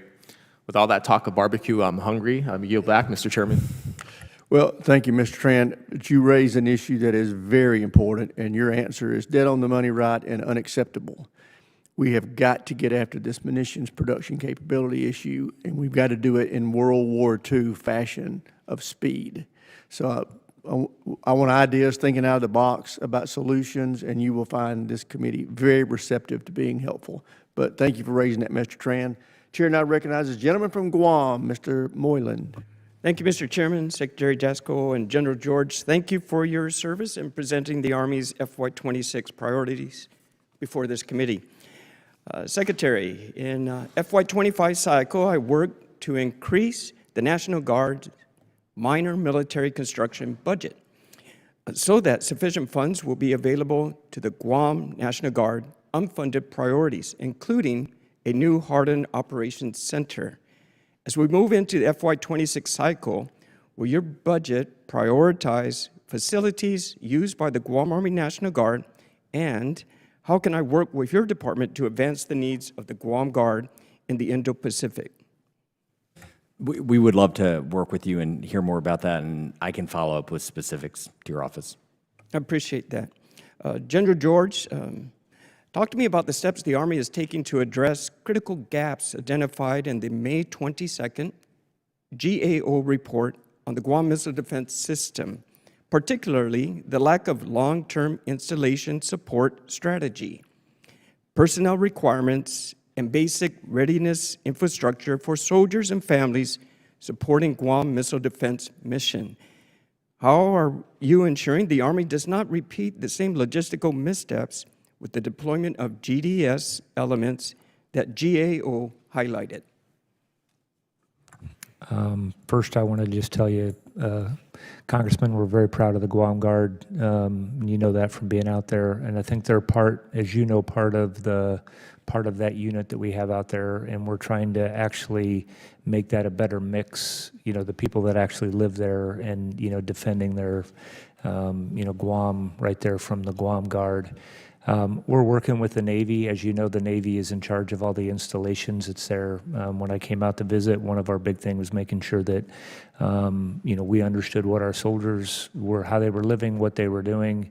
They're very tough out there in doing that, but I would agree that we need to make some adjustments. We've just recently signed an MOU with both the Navy, I think with Admiral Parpero and the Commandant of the Marine Corps. There is a base there. There is structure there for our soldiers that could actually stay in that structure. And that's the plan right now for them to move, the folks that we do have. So all that we would have as part of the the missile defense that's out there would be able to stay. And I think in facilities that are finished and are very nice. And Congressman, I would just echo that Guam, we talk about it often. I think next month I'm going out there to visit it. And so it comes up in conversations, if not daily, at least weekly. We have great barbecue in Guam.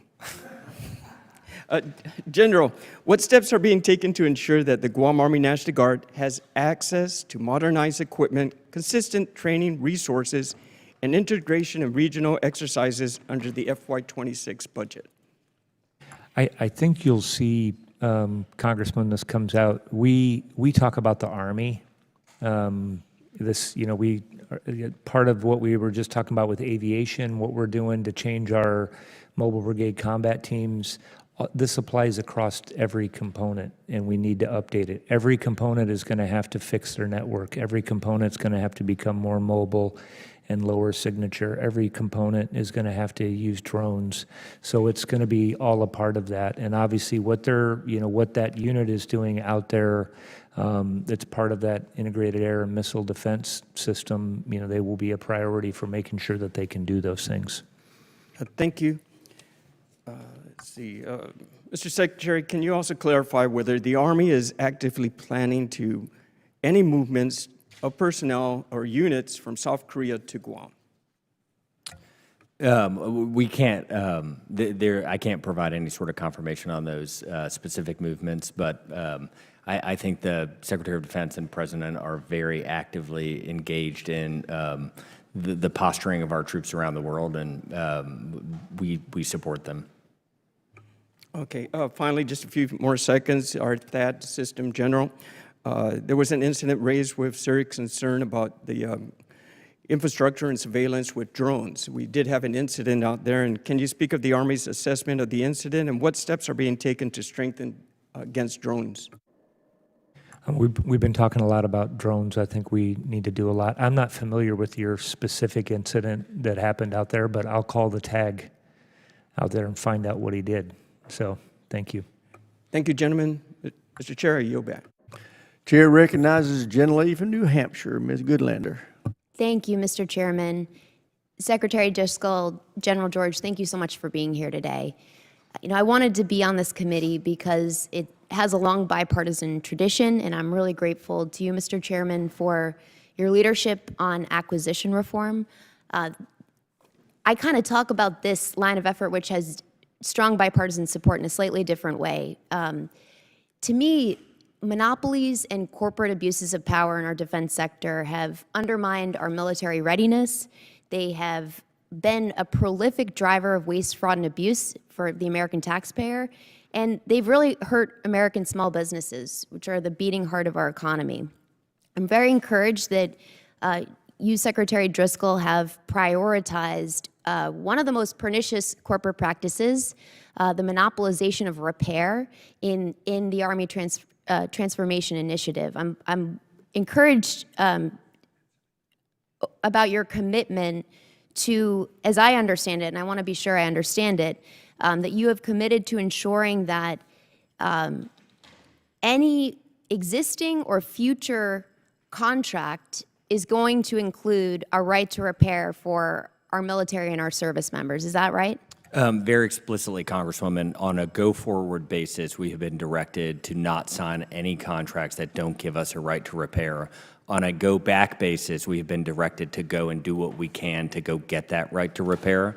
And I can say on a personal, how important I think this is. We hope that anyone listening to us who hopes to pitch us a contract going forward will look back at their previous agreements they've signed with us, and if they're unwilling to give us that right to repair, I think we're going to have a hard time negotiating with them. So how are you resourcing and executing on this commitment? We have directed our staff to, throughout all of contracting, follow through on it. And how much do you expect this will save the American taxpayer? I would be pulling a number that I think would be hard to defend with math, Congresswoman, but I think as important as the dollars is, we were telling your colleagues, when we tour bases, you see pieces of equipment that can be upwards of $2–3 million that will be unused for a year at a time because it's something that we can 3D print for a cost of $2 to $20. And beyond just the sinfulness of not using that asset, the American soldiers see that and they're not able to use it, and that is incredibly demoralizing. And so this is a virtuous cycle that I think benefits us in a lot of ways. And can you commit that you'll work with this committee on a bipartisan basis to codify a right to repair for our military and service members? I can commit that it is an incredibly important topic, and I would do whatever I can personally and in this role to help. Well, I hope we can count on you for that. I wanted to ask you, I think you do agree that the Army should pass a clean audit. I hope you agree. The trust, General George and I talk a lot about the responsibility and duty that we have to the American taxpayer, and an audit is a trailing indicator of that responsibility. I think that the way that most audits functions, as I understand them, the United States Army, in how we manage our equipment, makes us uniquely difficult to pass audits. But uniquely important to make sure you're passing a clean audit. So Yes. are you on track to pass a clean audit in this fiscal year? I can tell you that I've had more discussions about audit here in the last couple of weeks. So yes, we are completely focused on doing this And are you on topic. track to pass a clean audit in this fiscal year? I think it would be. That's our goal. I think it'd be very hard to do that, but we're trying to do everything that we can in the. We are mandated, quickly as we Congresswoman, by December 31st, 2028. but Oh, I'm well aware, We are yeah. pushing as hard as we can to do it as quickly as possible. I am cautious to say yes because of the unknown unknowns. I understand. We all want to crack down on waste, fraud, and abuse, and passing a clean audit is essential to that task. It's essential to public trust, and I hope we can work together to make sure that we get the Army across the finish line, just like our colleagues in the Marine Corps. I want to also put a plug for. I'm on the Small Business Committee. We have two important programs. Are you familiar with the Small Business Innovation Research and Technology Transfer Programs administered by the Small Business Administration? I am not.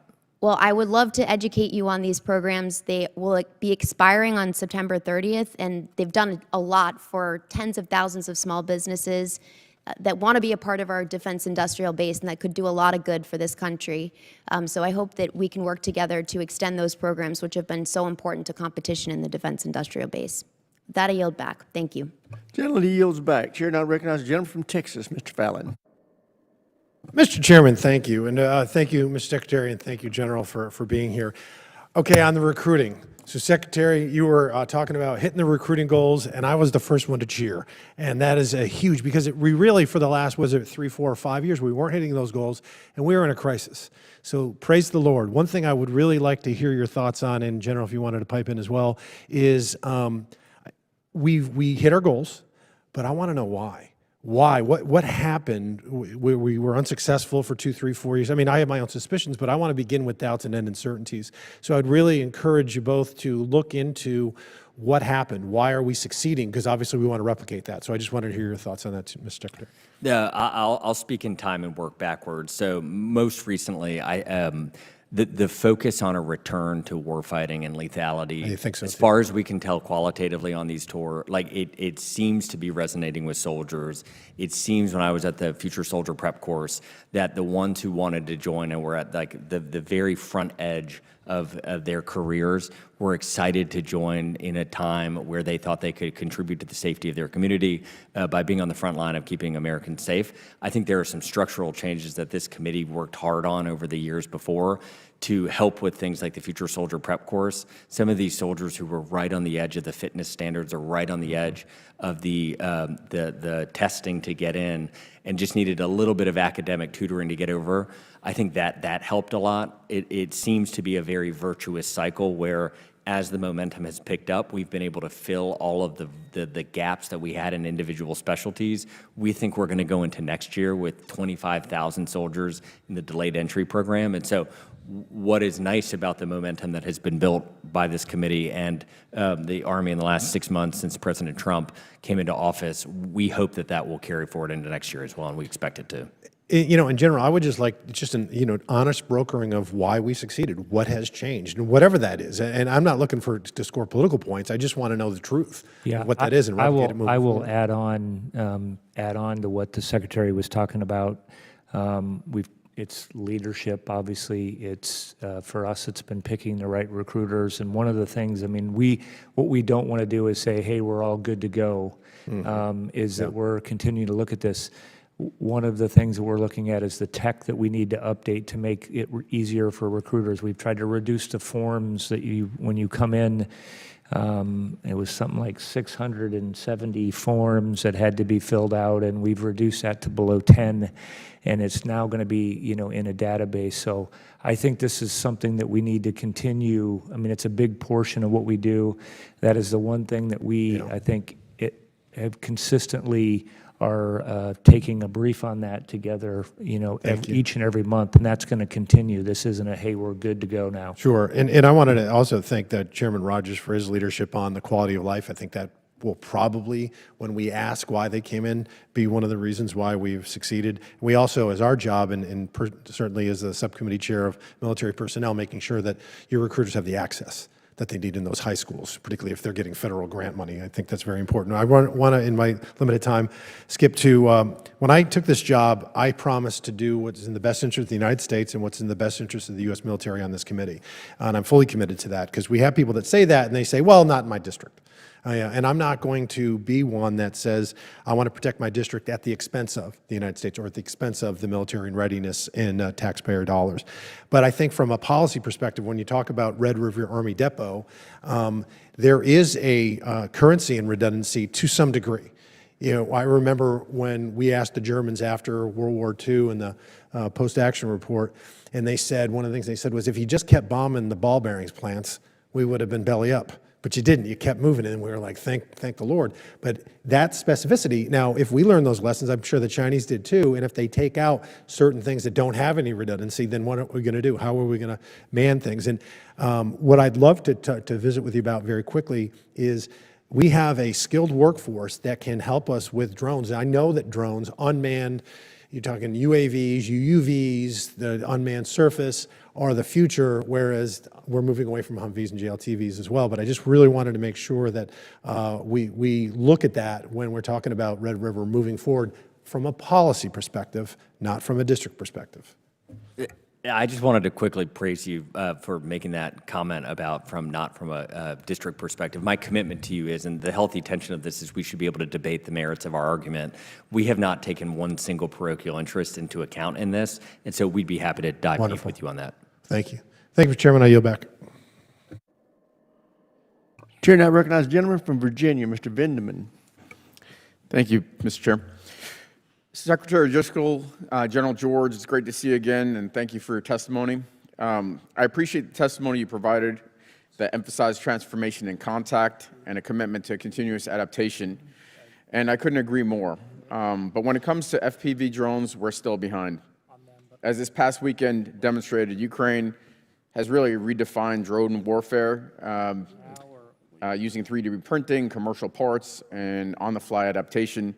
And frankly, I don't think it's an overstatement to say that this is a revolution in warfare, much like the machine gun was in World War I or the carrier in World War II. They treat drones the way artillery treats shells, disposable, cheap, fielded in the tens of thousands. That's why FPV drones currently account for 70% of combat casualties between Ukraine and Russia. Yet we continue to treat drones as durable assets, centrally managed, selectively deployed, and maintenance intensive. I learned on Monday, I was out at Quantico, which is one of the 3 installations in my district. I also have Walker and Dahlgren.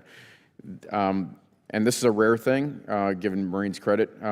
They have a drone team, and the Army just stood up a drone team for a competition. And I find this encouraging, but we have to do, obviously, a ton more. Quantico is also actually using one-way attack drones, and I'm not sure if the Army has found yet a test range for that, and I'll get into that in a little bit more detail, but I had an opportunity to detonate a one-way attack drone on a range in Quantico. We have to have that capability across the force. A few questions here. I saw a couple of different drones out there, some that were actually built by the Marines and some that were purchased. One was an ISR drone that we purchased for $55,000. The Ukrainians are manufacturing these, and the Marines are actually building them for $500.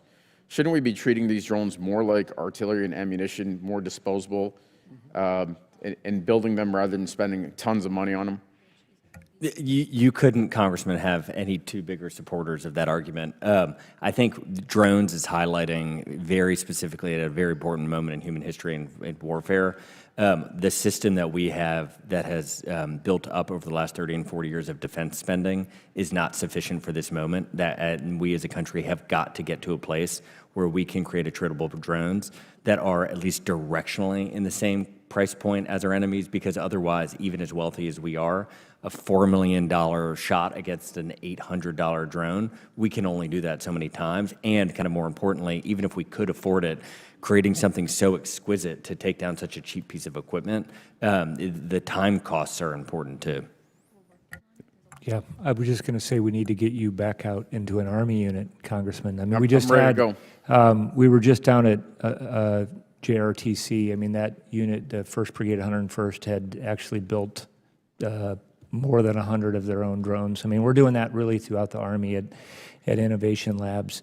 This gets back to the earlier comment we were having, though. What we need is we need to be able to scale production, and that's parts. That gets back to the organic industrial base and what we're doing here, and it gets back to agile funding and how we're able to, everybody wants to buy these big, exquisite, once. Well, you have supporters here, General, on this committee, certainly. And so one of the things I watched, Secretary, you talked about, the Ukrainians are years ahead of us in this regard. We don't want to reinvent the wheel. I think what we ought to do is, if we're going to buy U.S. manufactured drones, certainly at any cost, they ought to be tested in cooperation with our friends in Ukraine in a real combat environment.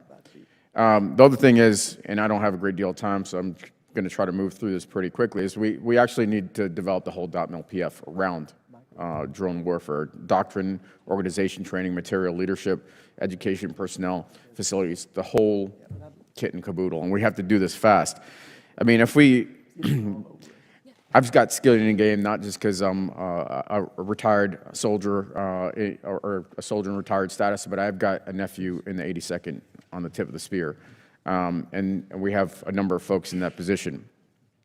So what authorities do you need to get this done when we're looking at base defense and so on? 7 seconds. Agile funding, we need to figure out how we're going to train locally to do some of this.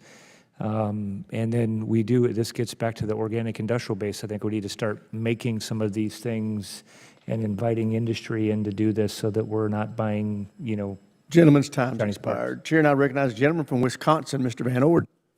Thank you, Mr. Chairman. Earlier, one of my colleagues was mentioning this celebration, the parade for the Army, 250 years, kind of a big deal. And I would just like to gently remind him that you cannot put a price tag on patriotism. You cannot. And celebrating arguably, not even arguably, the best Army that has ever existed in the history of the planet deserves attention. So send him an invite, dude. You know who he is. He sits right over there. Do it. Do it. General, what percentage of the Army is enlisted? You should ask me to throw out a stat. I would say 80%. 82. Yeah. Where are your enlisted people, sir? Where are they? Well, thankfully, there's not a ton of them in the Pentagon. It's not where we need them. They're out. They're the ones that are. They're the ones leading our formations and out there doing the individual training, and they're the experts on that. We do have some that are in the Pentagon to include our wonderful Sergeant Major of the Army. I get and a couple, but not a bunch. Senior enlisted leaders are just that. They lead, and the same thing in the Navy. And the reason I bring that up is that we're here talking about force postures and budgets and all this everything, right? And if 82% of your force are enlisted people, which is true, men and women, soldiers, both, I would just say that maybe some of them should be here to hear this at a different level. And one of our COMNAF Spec WARCOM guys, Commander of Naval Special Warfare Command, made this habit. It was kind of weird. We thought it was goofy to begin with, but he just randomly picked SEALs out of different SEAL teams and made them go to WARCOM and work there for like a month. Because as enlisted guys, or as like, what are you guys doing up there, having cocktail parties and stuff? No. Your force needs to know what you're doing. And Mr. Secretary, please. I'm so excited to answer this question, Congressman. Yeah, so, hit it, dude. some of the first people I brought up onto my staff were the E3, who was my driver, now works in the Pentagon. I see him every single day.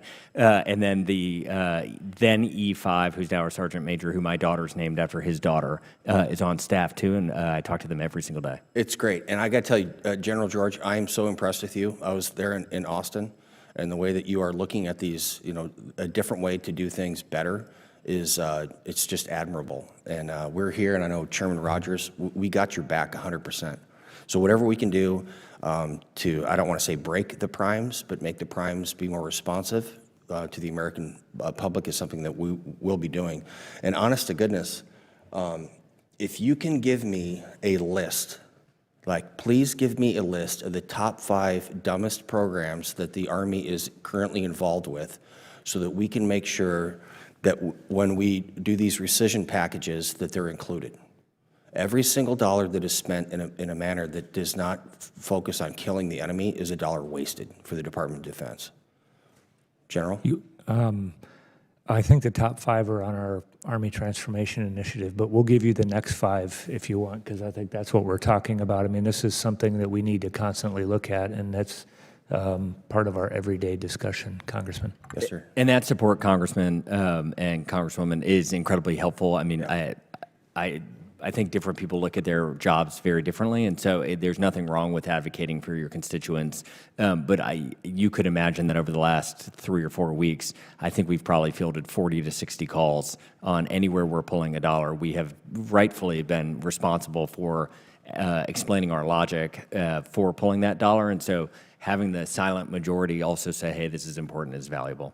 Well, Mr. Secretary, I happen to know a guy. His name is Mike Rogers. And I know that he is deadly serious about making sure that you are the most efficient killing machine. And that's what we're here to support you in. So with that, Mr. Chairman, I yield back. I thank the gentleman. I would note that we have been called for votes, so we are going to let Dr. McCormick and Mr. Mesmer do their questions, and then we will adjourn. So, Dr. McCormick, you are recognized. Thank you, Mr. Chair, and I'll try to keep this brief because I know we want to have time for everybody. But it was interesting talking about the munitions quandary. I know that we had a big backlog in that. We haven't figured out how to do it, even though we are one of the most innovative countries in the world ever in history. But I thought it was also surprising when you gave the answer that that's something that we're still working on. According to what I've been observing in Ukraine, 155 rounds really don't get used anymore. Why? Because triangulation counterfires are basically devastating. So what we're using is mobile applications instead of that sort of munitions anymore. So why do we even care about that? This is exactly the problem. We keep on looking backwards instead of looking forward. We talk about Futures Command. I really enjoyed your presentation too. And we talked about 30% of the Air Force assets, which are obsolete. We don't even know why we're funding and building them. Well, we do know why. It's a political reason that we have politicians protecting their own rather than being innovative and looking at what's good for the country and for the future of strategy and tactics. But once again, let's put aside the 155 rounds, talk about what kind of mobile applications, what kind of drones, HIMARS, whatever it is, how we're going to use wire-guided munitions now going back. Now, that is a backward that's looking forward. But I want to talk about that. The fact that we even legitimize talking about 155 rounds, it's almost an obsolete platform now. When we go out and we look at different platforms into the future, we can't even lament the things we haven't done right in the past. I mean, our best asset is the fact that China keeps on trying to copy the things that don't work anymore. And I don't want to give away too much in a hearing, but that's what I'm talking about. What is the future, and how do we streamline what we're going to do in as far as countermeasures too? Look at what Ukraine just did in Russia. Phenomenal. It reminded me of was Israel and some of the innovative things they've used. Futuristic looking. How are we encouraging the Army to look forward rather than back in the way we prepare for the next war? And I know you talked about it, General, in Futures Command, but I mean, besides you, how are we developing our young officers to not think about past wars, but think into the future in innovation, tactics, strategy, and even manning and weaponizing? I think our young leaders are doing a really good job of thinking forward. And again, some of the things that you were just talking about, Congressman, when we struggle is stopping doing some of the, hey, somebody still wants us to buy stuff that we necessarily don't need. I agree with you that we need to invest more in drones. That's our plan to do that. Same thing with EW, same thing with long-range fires. I think all those things could be done much cheaper too, and that's why we're working with other companies. If you want magazine depth, the other way of doing that is to actually bring the cost down, and I think that there's innovative companies that can do that, and it's the same with what we need on training. I would argue that we're still probably going to have indirect fire is still going to be something that's going to happen. I think the stat that was given out that it was only 18% of the casualties, and I can come talk to you about that in a classified setting and kind of go through some of that. But I mean, we're going to need some of that too, because those are not, EW is not an issue for some of those things. Same with mortars and what you're going to need at the tactical edge. They're still using that. So I think it's a combination of things, and we're definitely looking to the future. And Congressman, I would just quickly say, anything I think we are saying about our procurement process, our bureaucracy, the shining star in all of this and the gem that we have as a nation is our soldiers. So I was down at Fort Jackson a couple of weeks ago, and these are soldiers who've been in the Army for 5 weeks. And what we've started to do is put a drone up while they do their lanes, and then when they do their after-action review, they see themselves and what the drone can do. And this is what's remarkable about it. As these drill sergeants have iterated through these classes, they've actually learned lessons from people in the Army for 5 weeks that have trickled up to the Pentagon and spread to our other units on how we can improve, which is absolutely remarkable. And I actually love what the Army's doing in their futuristic thinking for training for personnel. I was at University of North Georgia, love their scientific approach to fitness. But I also simultaneously see we're still doing a huge, massive airborne training of 12,000 soldiers per year on something that we'll probably never use again, which also harms over 100 people per year that we're then going to have to pay disability to for the rest of their lives, and really takes them out of the battlefield on something that really is an obsolete tactic, in my opinion. So I hope I don't want to belabor that point because I know we're out of time, and I want to give you some time, so I'm going to yield the rest of my time. Thank you. Gentleman yields. Chair now recognizes the gentleman from Indiana. Thank you, Chairman, and thank you, gentlemen, for being here. General George, a recent report stated that given multiple successful end-to-end flight tests of hypersonic missiles, the Army intends to field LRHW missiles to the first unit by the end of fiscal 2025. Is that still on time? Yes, it is, Congressman. Do you see any foreseeable setbacks that could delay it any further? I think the big thing that we're trying to do with that is look at, are there other things that can happen out there where we can actually build those missiles less expensive and more rapidly? I think that's the thinking that we're doing on right now. Okay, super. But that's on track, and we've been partnering with the Navy with that system, and that's on track. Okay, great to hear. All right, Secretary Driscoll, our Army National Guard operates for pennies on the dollar compared to active duty units while providing a lot of the same capabilities. As the Army moves to implement ATI, is the Guard being considered as an option to keep end strength levels the same while freeing up funds in the budget to modernize and capitalize on cost savings? We are having, at least that we are a part of, very few conversations where end strength will go down. What I've heard the President say is he wants and I think he said it at West Point 2 weeks ago, an even larger Army. I think to your point on the National Guard, they are an incredible asset for our nation. They've been around for a very long time. And one of the things that General George and I have prided ourselves in Army Transformation Initiative is we have done nothing to the regular Army that was different from the Guard, and we have tried to treat them exactly the same. And General George has done an incredible job of working with his peers in the Guard. I would just add, and we just talked to like 50 of the tags, and this is before, all of this came out to tell them, kind of what was going on. I think the one area that I think we need to adjust inside the Guard is I think we need to have actually more people than we have structure. And I know that that's always been a challenge because everybody wants to keep a certain amount of structure, but what you don't have is the flexibility to send people to training, that you need to do, and send people to school, whatever that is. So that's the conversation that we've actually had with them is we are going to have to make some adjustments, just like we're doing in the active component, on different types of things that we need more. Like we know we need more cyber, we need more counter UAS. We may need different of something else, and I think we're going to have the flexibility moving forward, and we're working with the Director of the Army National Guard and the tags to make sure that we're doing that. Okay, thank you. General George, on the Readiness Subcommittee, General Mingus mentioned foreign military sales as a way to sustain Humvees and JLTs moving forward. As often highlighted, those familiar with the FMS process, bureaucratic red tape, approval times, and delivery delays have plagued that process for years. What reforms are needed to the FMS process to better support allies who want to purchase U.S. equipment and our defense enterprises that seek to sustain American defense production lines like the Humvee and JLTV?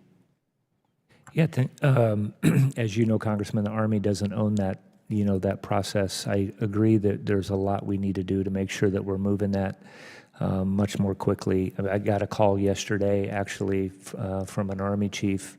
I've had a couple of those in the last month about JLTV specifically and looking to buy those. And, people are just like us. They want, when you decide you have a need, you're ready to get this stuff quickly. And they also like American equipment because it's good. So we can certainly send something over and have our team come over and talk to you about that in detail. Would appreciate that. And Congressman, just to foreign military sales, I think it's even more important than just those two platforms.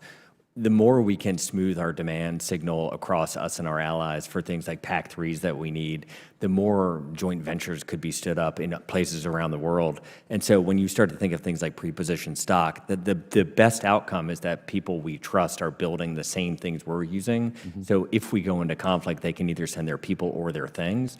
And so foreign military sales is an example, I think, of the United States acting in a massively overprotected fashion that is harming us dramatically. Thank you.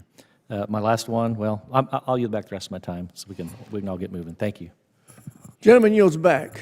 Gentlemen, you did a great job. Thank you very much for your service to our country, and we are adjourned.